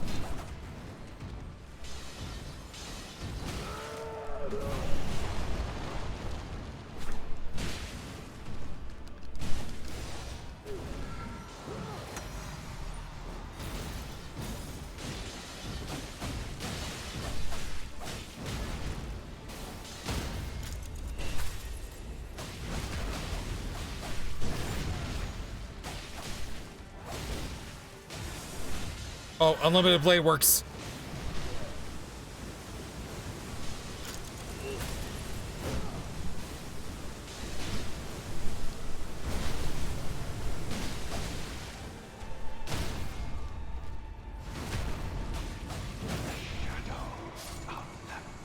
Yes! Good job.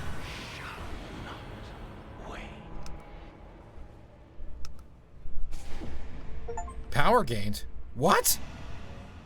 Sako, Hisashi, how are you? Welcome in. Traces of the grace-given Lord. Nice.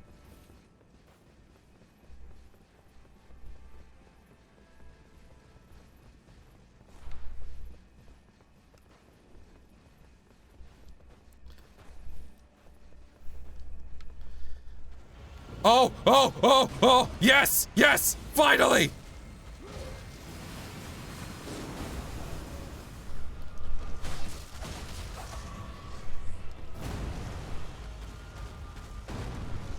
Okay, I need... Fuck me! Damn it!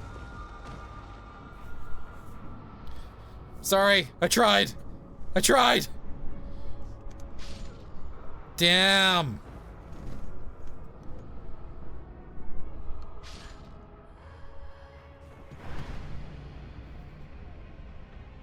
Is it defeat or just a death?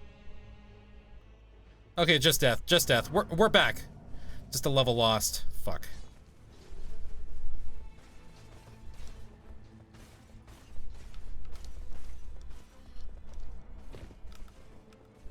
We'll try this again. Oh, I need to talk to you. No. I don't have any souls. Crap.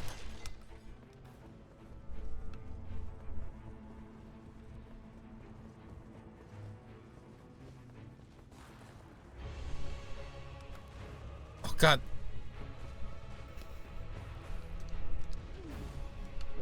I'm trying to find my way up to you.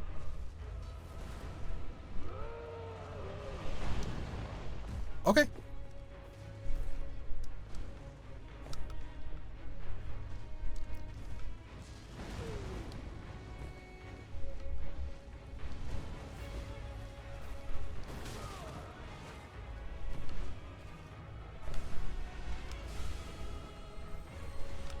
I have no idea where I'm going.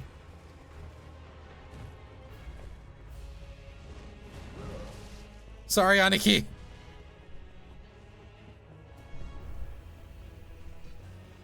I mean, you look like you're doing good on your own, but... want to get to where you're at. Fuck!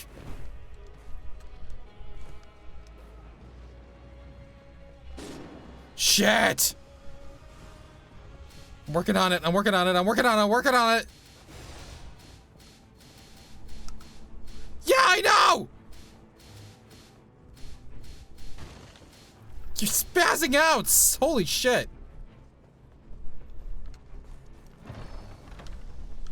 Fire Grace would be nice.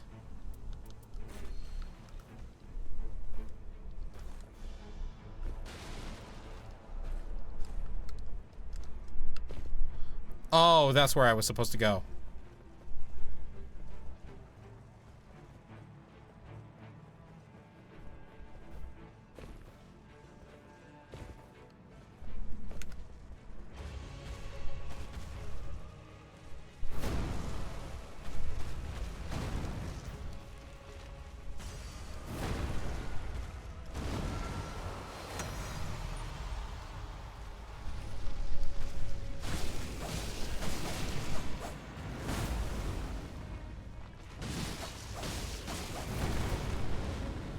Ow.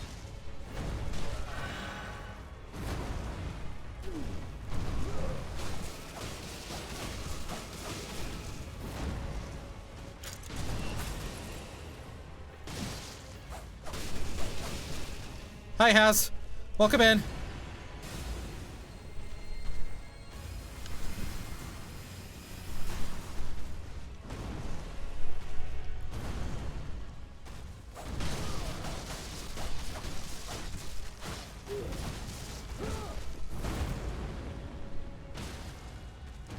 Get him, get him, get him, get him! Nice! Good job! I'm sorry if I left you to die. Yeah, I could use that.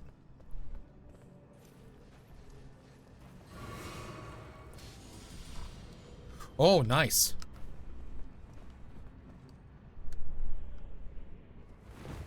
Oh, I love how there's no fall damage.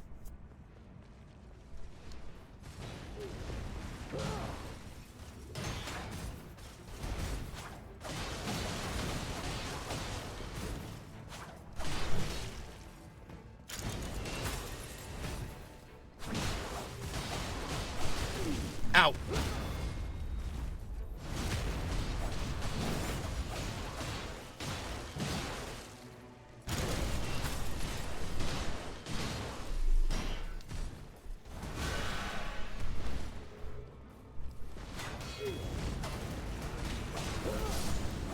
Nice. All right.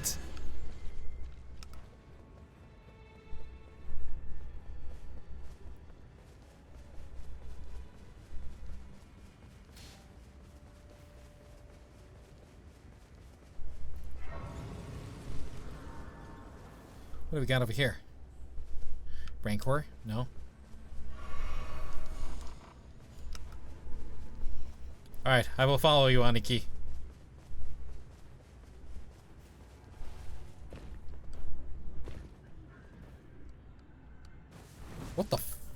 What the frick is that?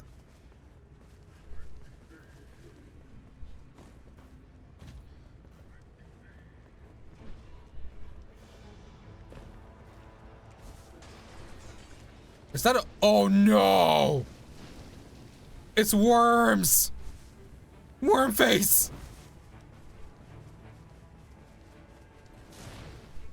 Wait!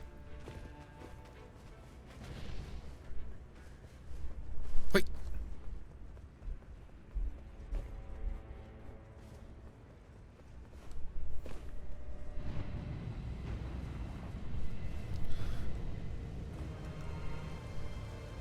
Wait.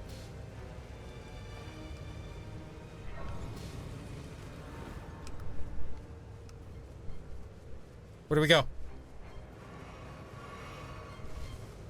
Yeah, I agree. We need to go up there. Woo!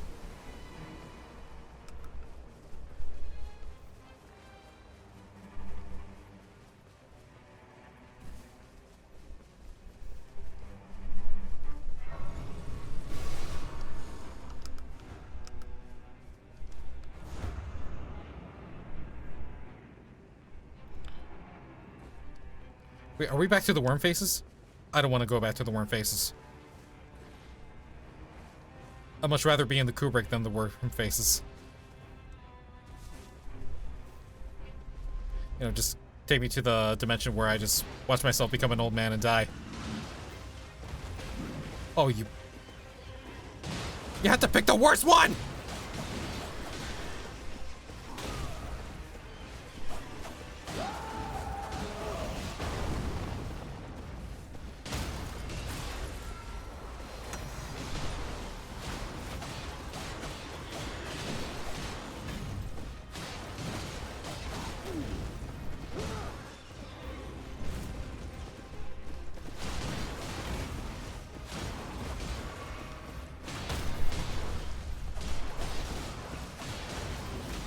We're doing pretty good.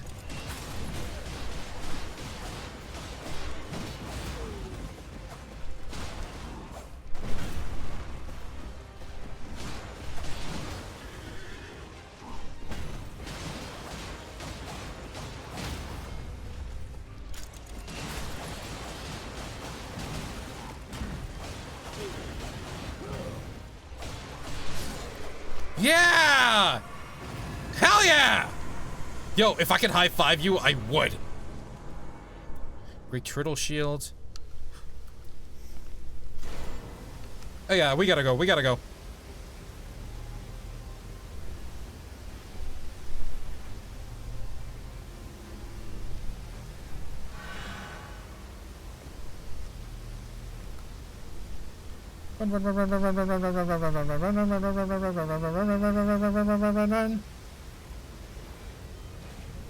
Oh shit.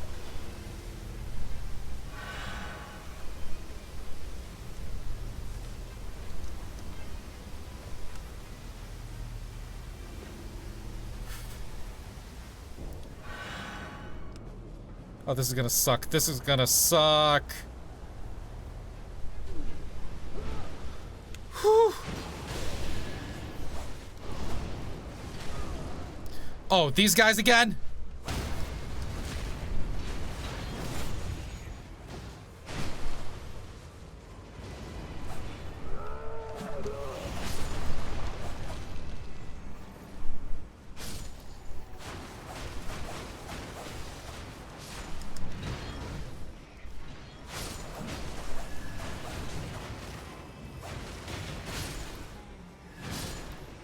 Nice.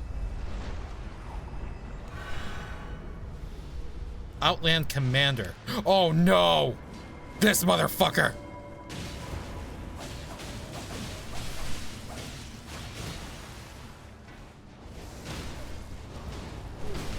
Ow.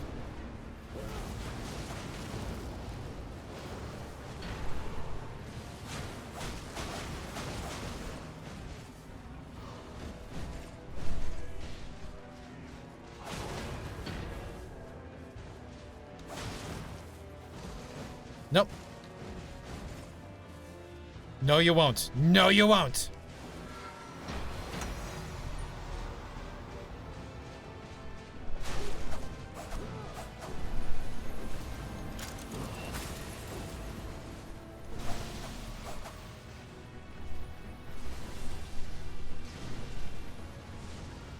Oh, shit.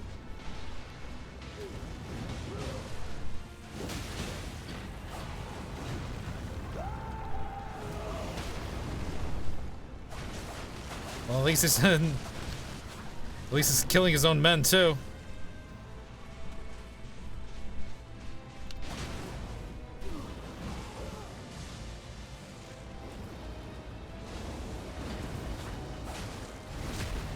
Yes!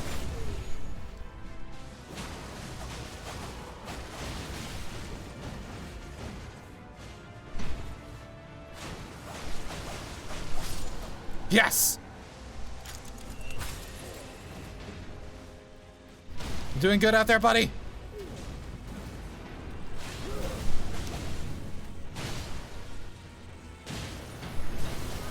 Oh, fuck. Help me, please. I'll try to move away. No! Damn it! I was so close. But that was so cool. We didn't cover a lot. That's one thing. And somebody dipped out on us on the last minute.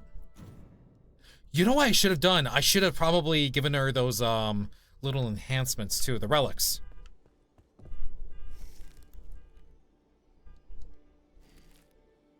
Okay, fuck them chairs. For Duchess.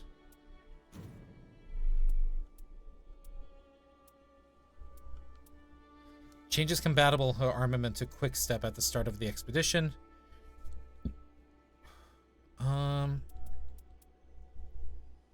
Character skill cooldown reduction. Yeah, we could do that. Holy power. Besmirched frame. Starting armament inflicts poison. Yes. That would be great for the boss.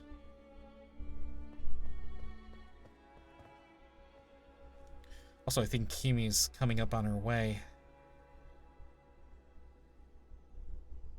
Let me just make sure everything is all set up in the meantime. Cool. Because I can't really pause in the middle of an expedition.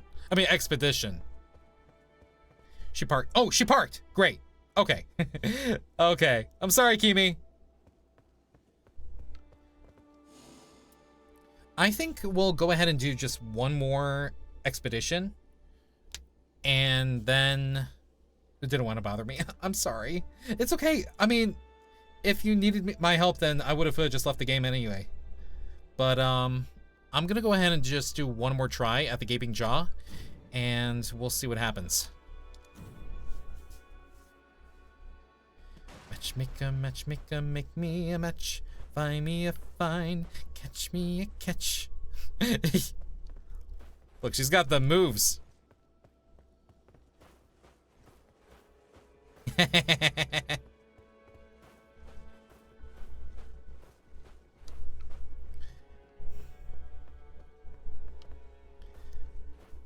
It's like she's got a JoJo pose in every dodge.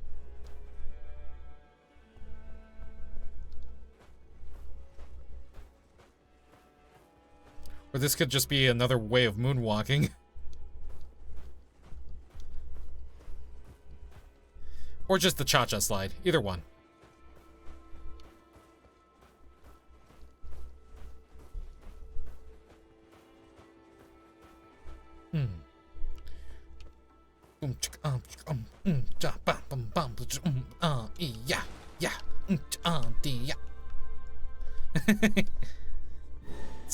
Oh! Matchmaking found. Yes! Beam me up.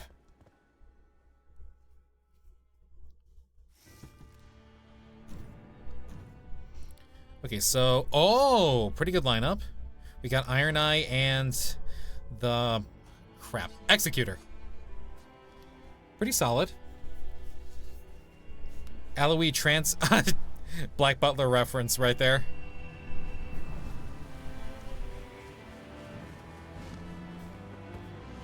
Bird up!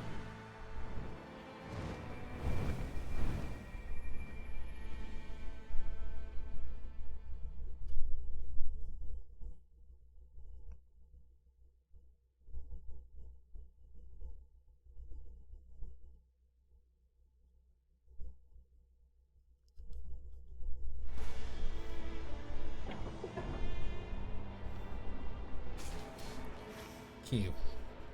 Oh. Oh, I need to go there.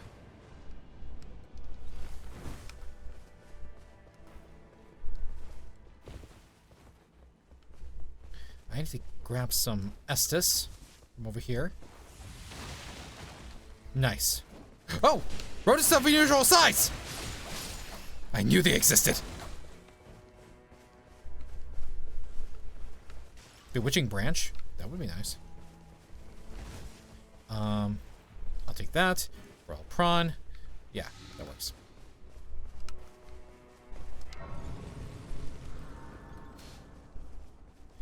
And I need some souls.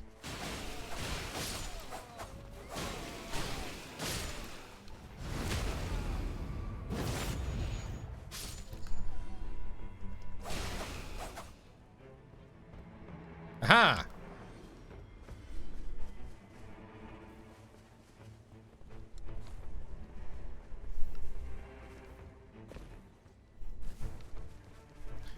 Okay, I'm gonna have to go over there.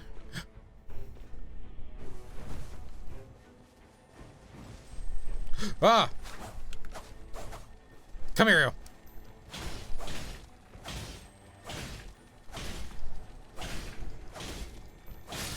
Aha! Bullgoat's Talisman. I think one of you might need this.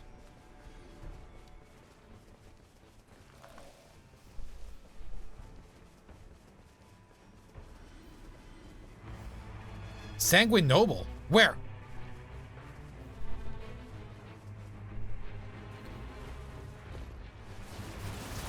A boss right at the bat. Oh, shit. Oh, shit!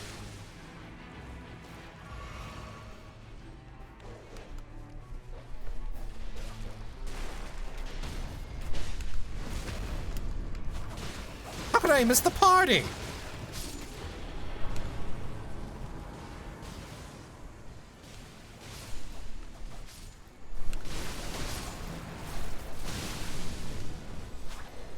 Oh.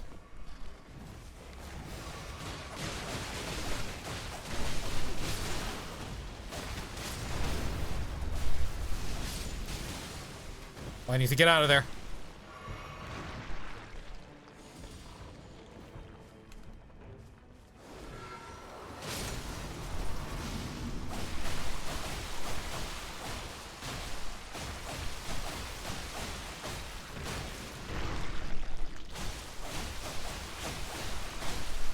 That is a disgusting ball of slime.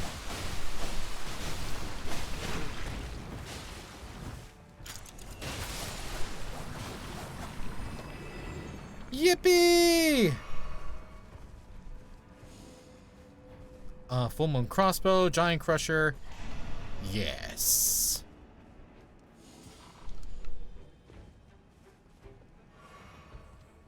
Parrying dagger. Okay, I'll take that. And now I shall put that right here.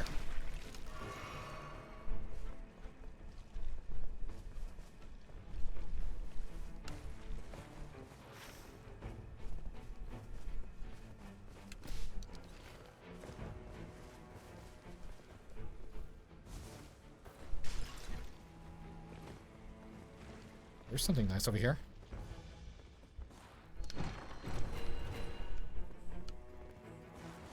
Oh, Godston Stitcher. Nice.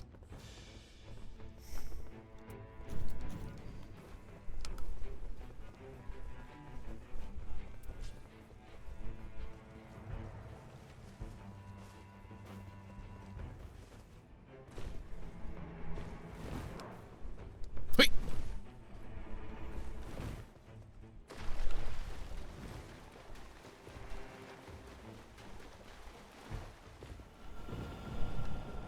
The night's tide grows stronger.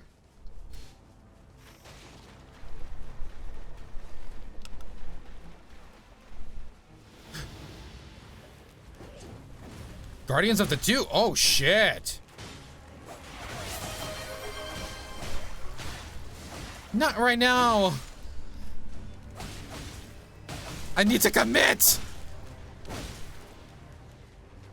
I'm sorry, I have to commit.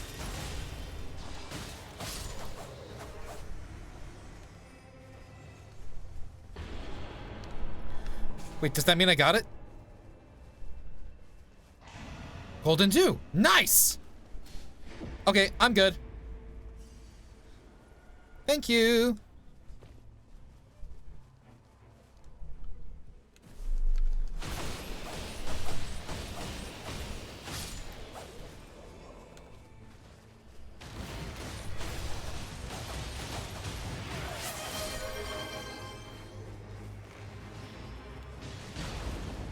I shall, as soon as I relieve myself of these pests in the way of my quest.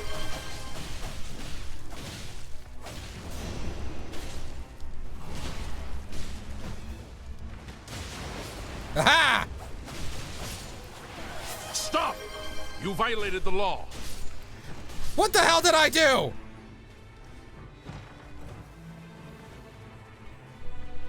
Roger's blood rapier. Ooh. Beautiful. Okay. Hey, where'd you guys go? Okay, I'll hydrate. Oh! No! Bent on sacking the lands. This motherfucker! Oh, he's locked onto me!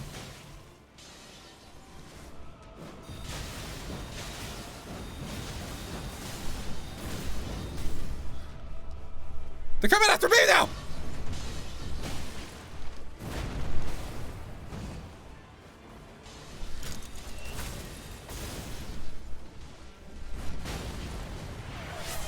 Very dangerous. You go first. Ah, I died! Okay, I'll take the time to hydrate now.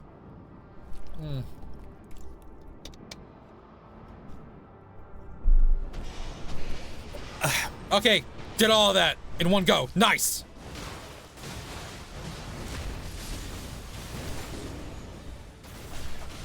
These guys need to learn some manners!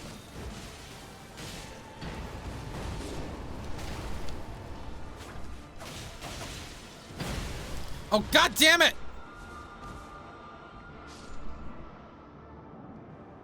Sorry, guys.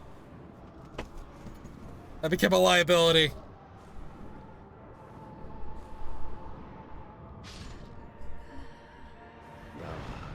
Thy journey's end. Fuck you, Margaret.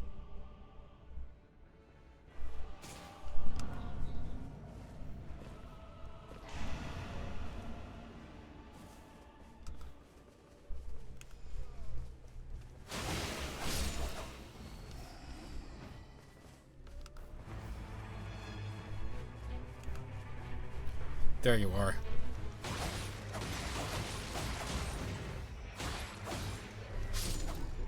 Haha.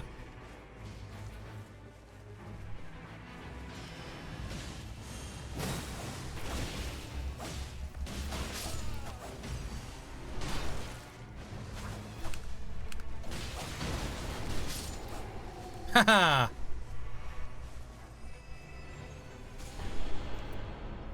Crystal staff. Okay, that works. Where's my souls? Oh, I got them back. Oh, I feel good.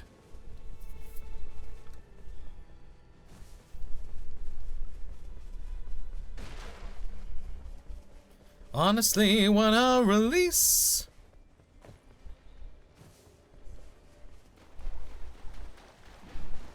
Oh! I remember you, motherfucker!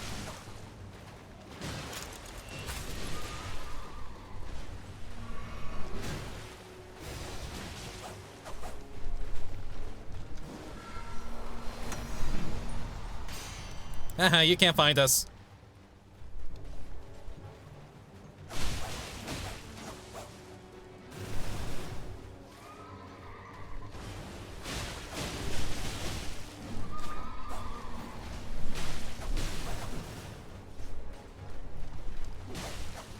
Horse is almost down.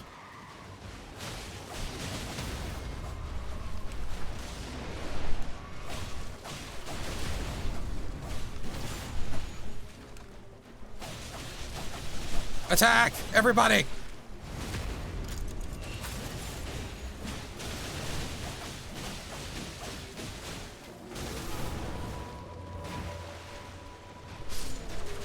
Nice! I'll drink to that. Bloody Healus. All resistance is up. I'll take that.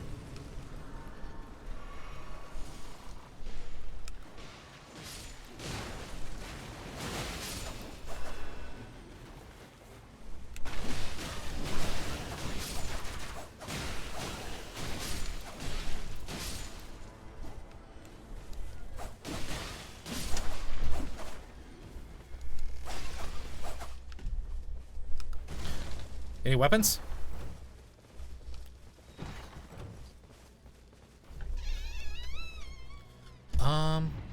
Great Fire Epic. Okay.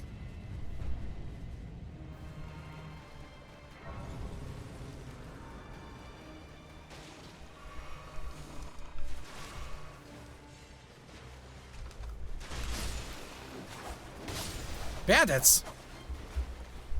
We have no time for them. The nitro's clear and near.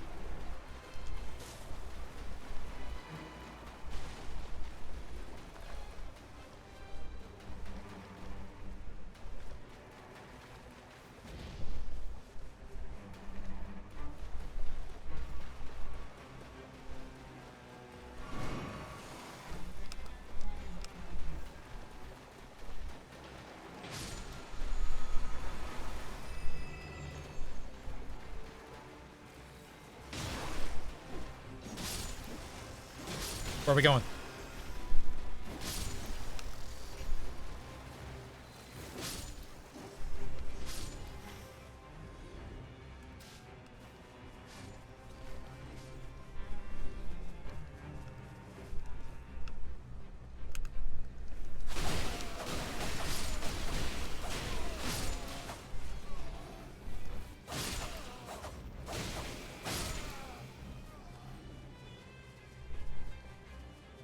Y'all should be a lovely sacrifice.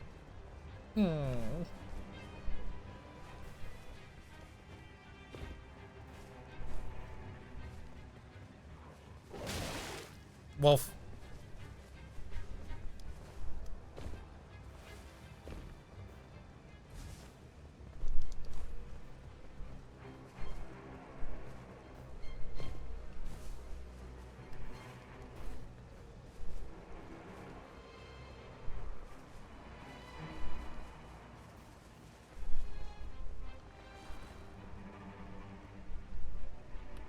It's over here. Please be over here.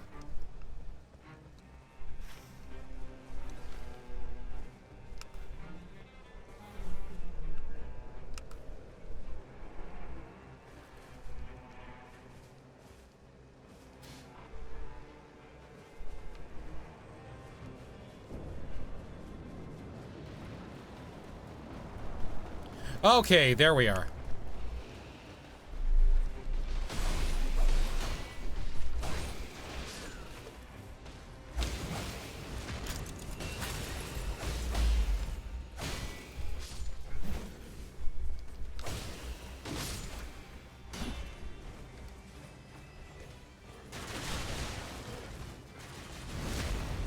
Yes!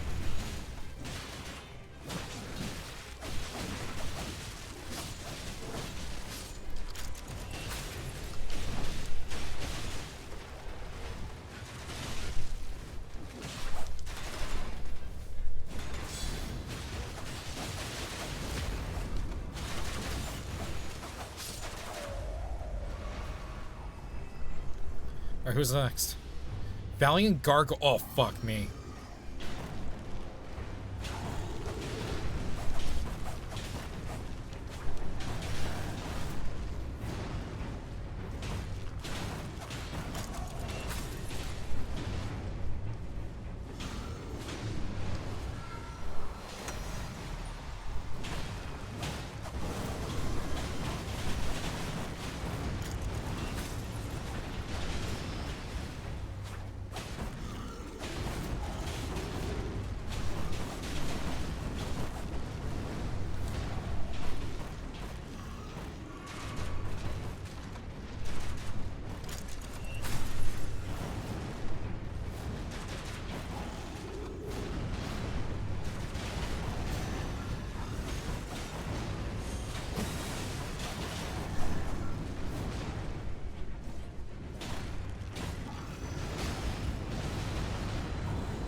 Yes.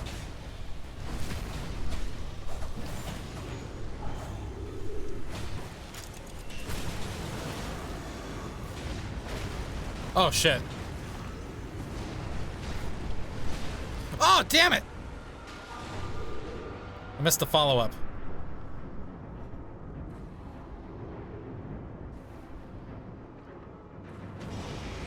Thank you.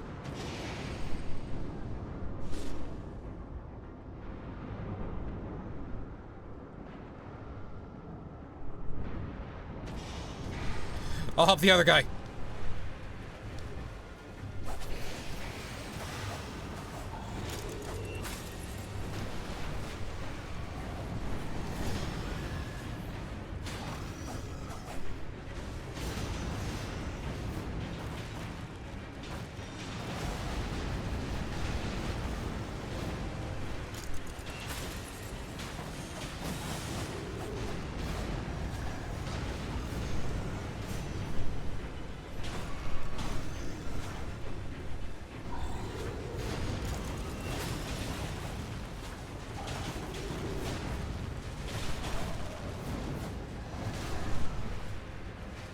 Okay.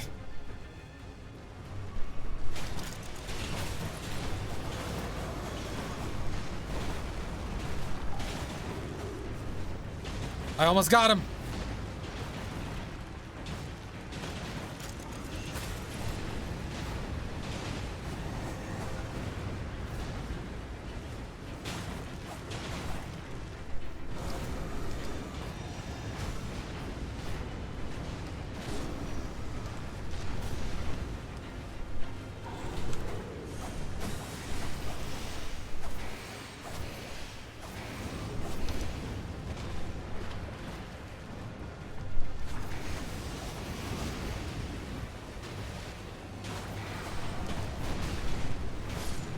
Nice! Good job, team.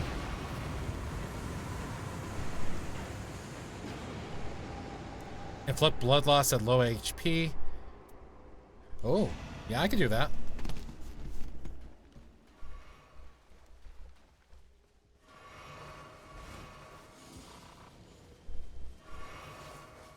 Are we ready to conquer more of the night?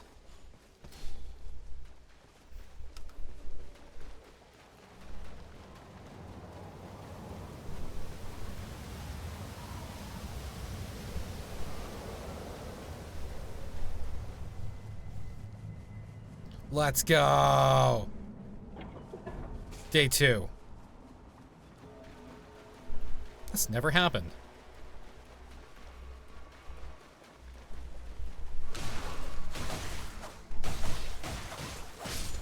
Aha!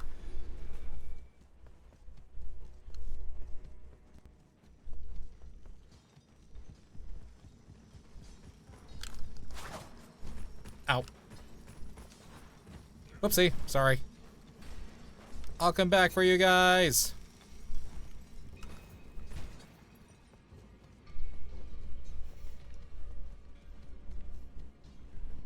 He's probably doing a remembrance quest.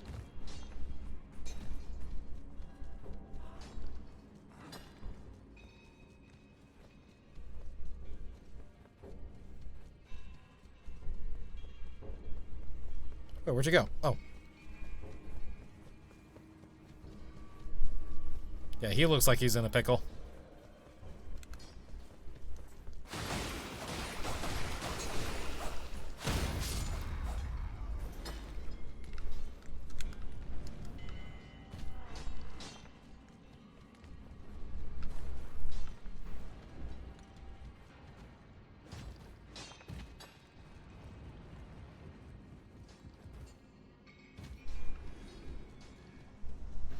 Oh, it's a giant.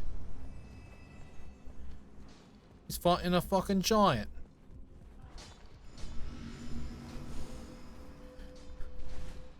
Cold Twin Night Swords? Hot dog. Wait, no, I think I might be better off actually, yeah.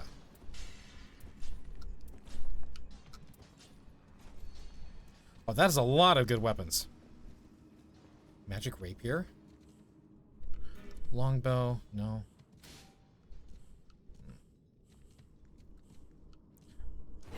I'll take that. That? No.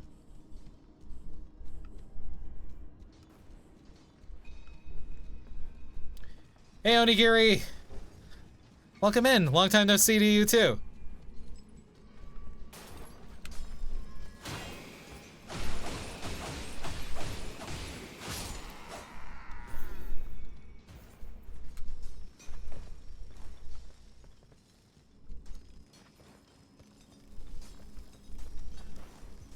How you doing?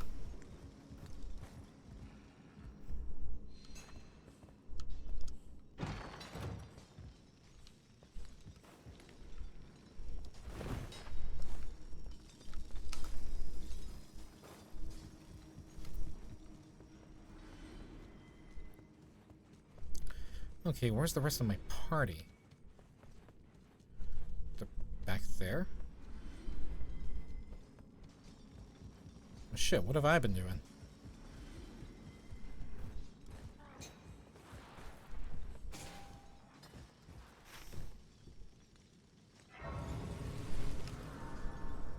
Oh, they must have left without me.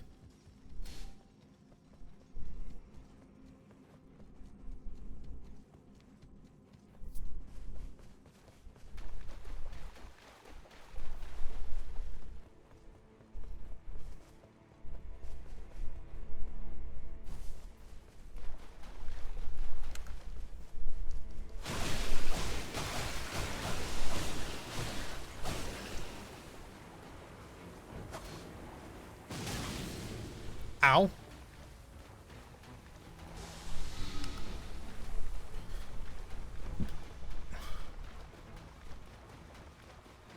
I'm good, I just done doing some school shit and watching anime actually, and finally. Oh, by the way, finally watched Boy and the Heron. How was it? I've heard some really good things about it.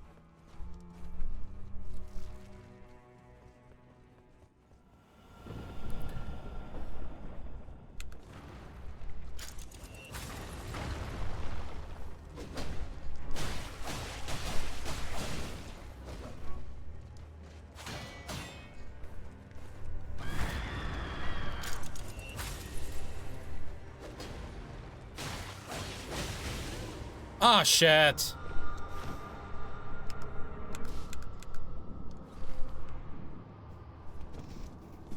I need help. Amazing Ghibli movie. I loved it. Nice. No wonder why it made the best animated film for 2024. Nice. Very cool.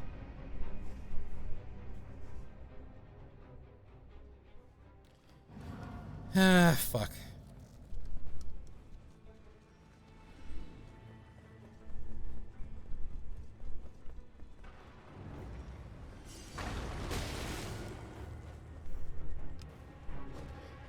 Yeah, I'm just grabbing my souls.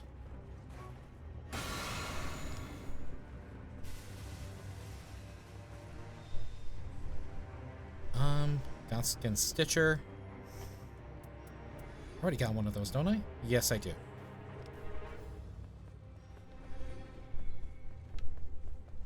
Where's the rest of my crew? By the gods, what happened to you? Definitely would recommend if you can, Kimi, haven't seen it yet. I'll definitely keep it in mind. Thank you.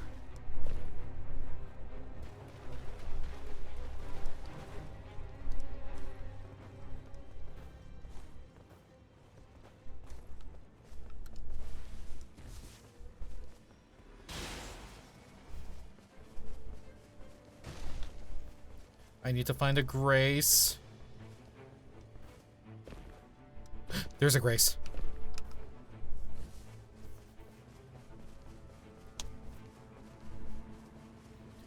Please don't tell me you're about to do what I think you'll do. You heard the legends of the island in the sky. This proves they're true. We're in the home of the winged god. We don't know for sure. How many floating islands have you seen before? This is the home of the winged god, and what's the plan? I'm gonna climb to the top and ask him for a hand. You could be caught off guard and lose your whole life, or piss off this god and infuse us with strife. Don't forget how dangerous the gods are. Have faith, friend, we've come this far. Yes, but how much longer till your luck runs out? How much longer till the show blows south? How much longer till we all fall down? You rely on wit and people die on it. Whoa, I still believe in goodness. I still believe that we can be kind. Lead from the heart and see what starts. And what will you do once it tears us apart?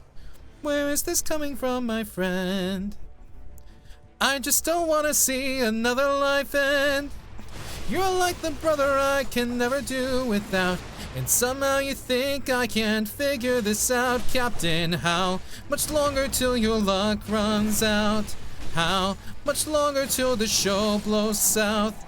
How much longer till we all fall down? You rely on wit and people die on it. Whoa, how much longer till the snake breaks free?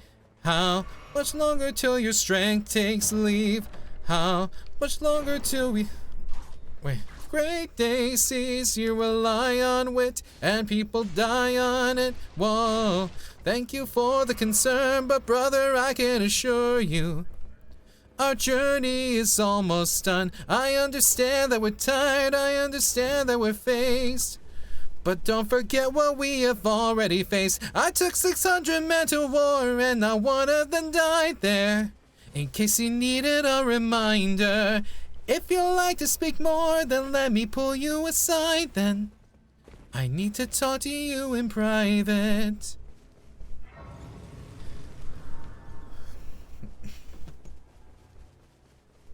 I can't have you planting seeds of doubt. I can't have you disagree each route. I must always have you be devout, or we'll die. Wait. And comply with this, or we'll all die in this. Okay. Okay. Thank you. Just an amazing historian visuals as per Gilly Sanders. Also, that ending song was on loop for me since I finished it. That's awesome. Always love good music with the story. That's a lot of worms. They gotta have that looked at. Let's see what we got. Poison grease. I need poison grease. Hook claws. Warming stone. I could use a warming stone. Starlight shards. Dragon wound. Pickled turtleneck. Nice.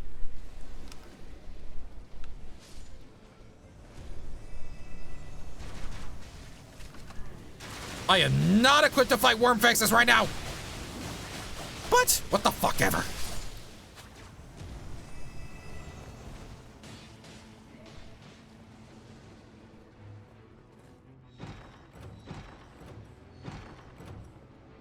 Fire grease, Roman omen?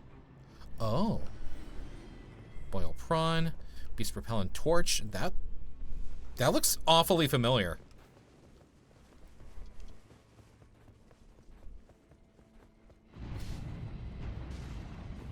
Uh-oh. Wait for me, guys! Germany!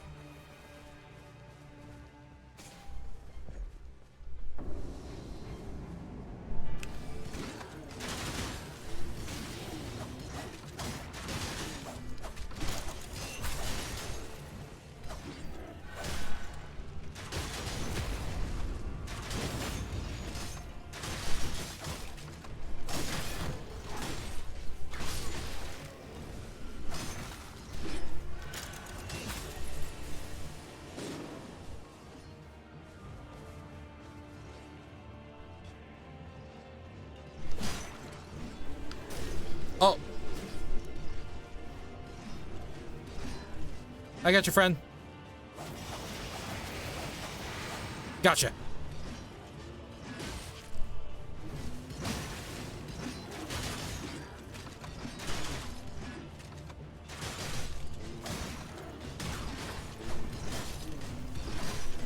We are not equipped to do this.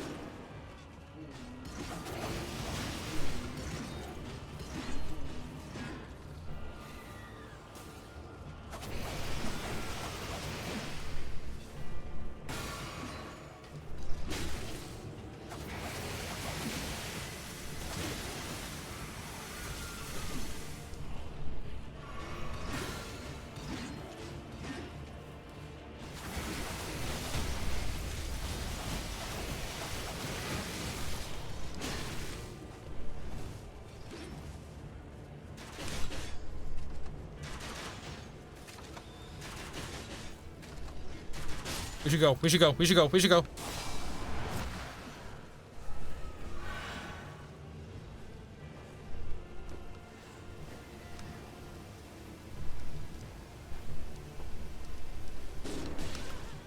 No! God damn it. Please help. Thank you!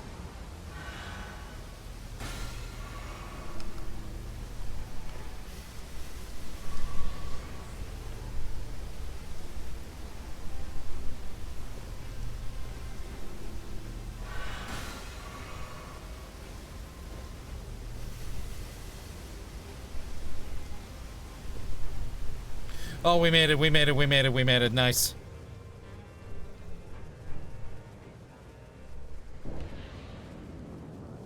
I need to find a grace. Right there. That's a grace. That's a grace. Fuck.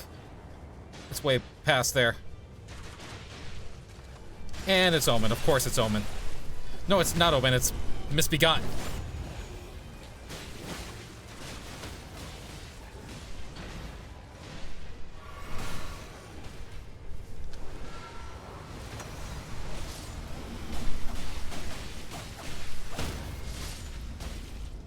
Yes!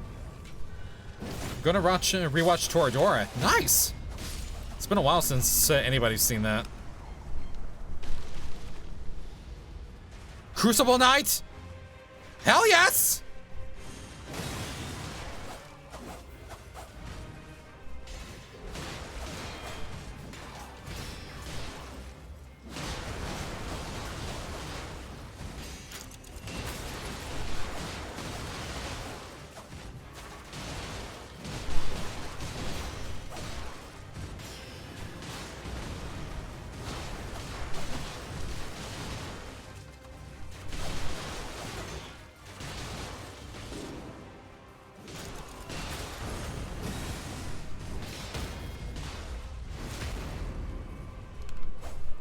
Where'd you go? Where'd you go?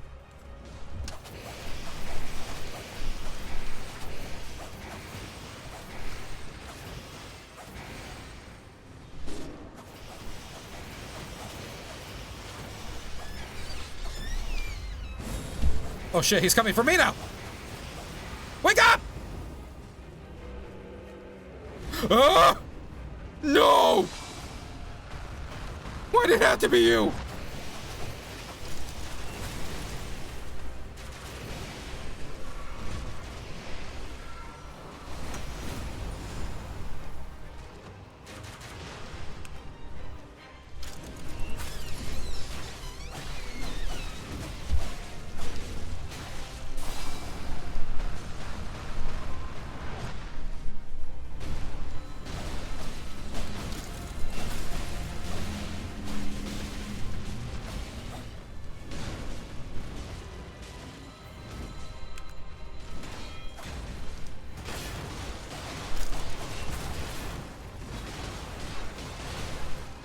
Oh, damn it.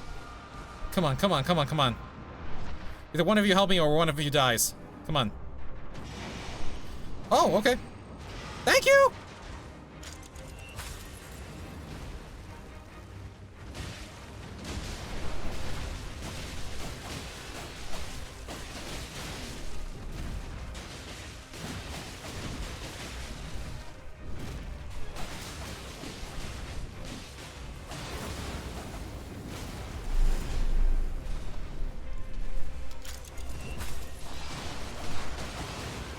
Oh, God damn it.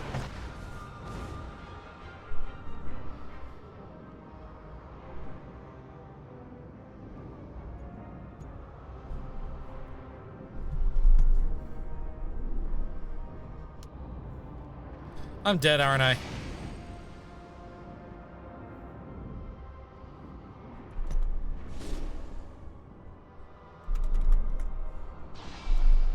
I'm most likely dead. Oh, no. I am dead. I'm dead. Totally dead. I'm dead.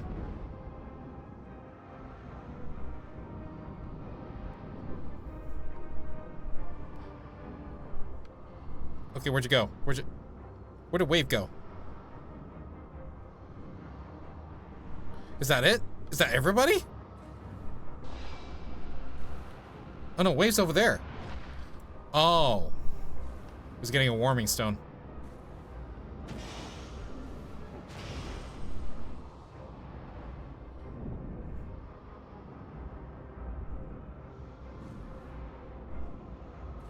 Tasukete! Onegaishimasu! Yeah, bundle up. Bundle up with me. It's okay.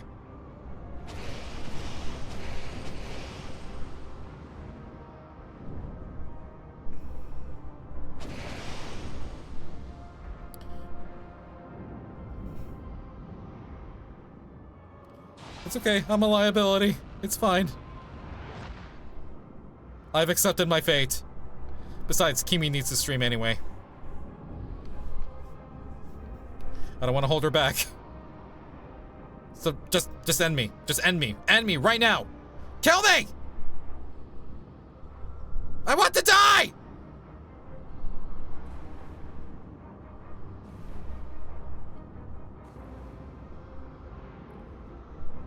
He's not gonna come back any bros.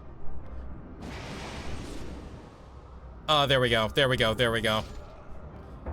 Thank you! Thank you! GG, everybody! I love you! Thank you. Thank you so much. I got the goodies. I got the goodie that I wanted. Okay, cool. I think I'm gonna actually quit right over here for now.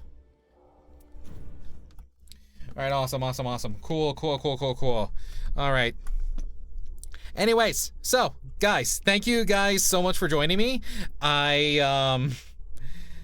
I'm going to be posting this video up pretty soon so that you guys will be able to see the full lecture for the Nephilim in case you missed it. So in the meantime, I am going to go ahead and get us rated out to somebody who's playing in the meantime. Let's see who is currently online. Oh, Stink is playing Blaze Blue. I'll send you guys over to him. So if you'll allow me just a moment, I'll go ahead and get the raid message out.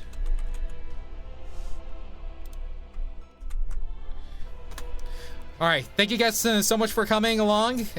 You've been a wonderful audience, and I will see you again in the next stream. I don't know when, I will let you know. So in the meantime, hope you guys have a good night, and I'll see you next time. Bye-bye!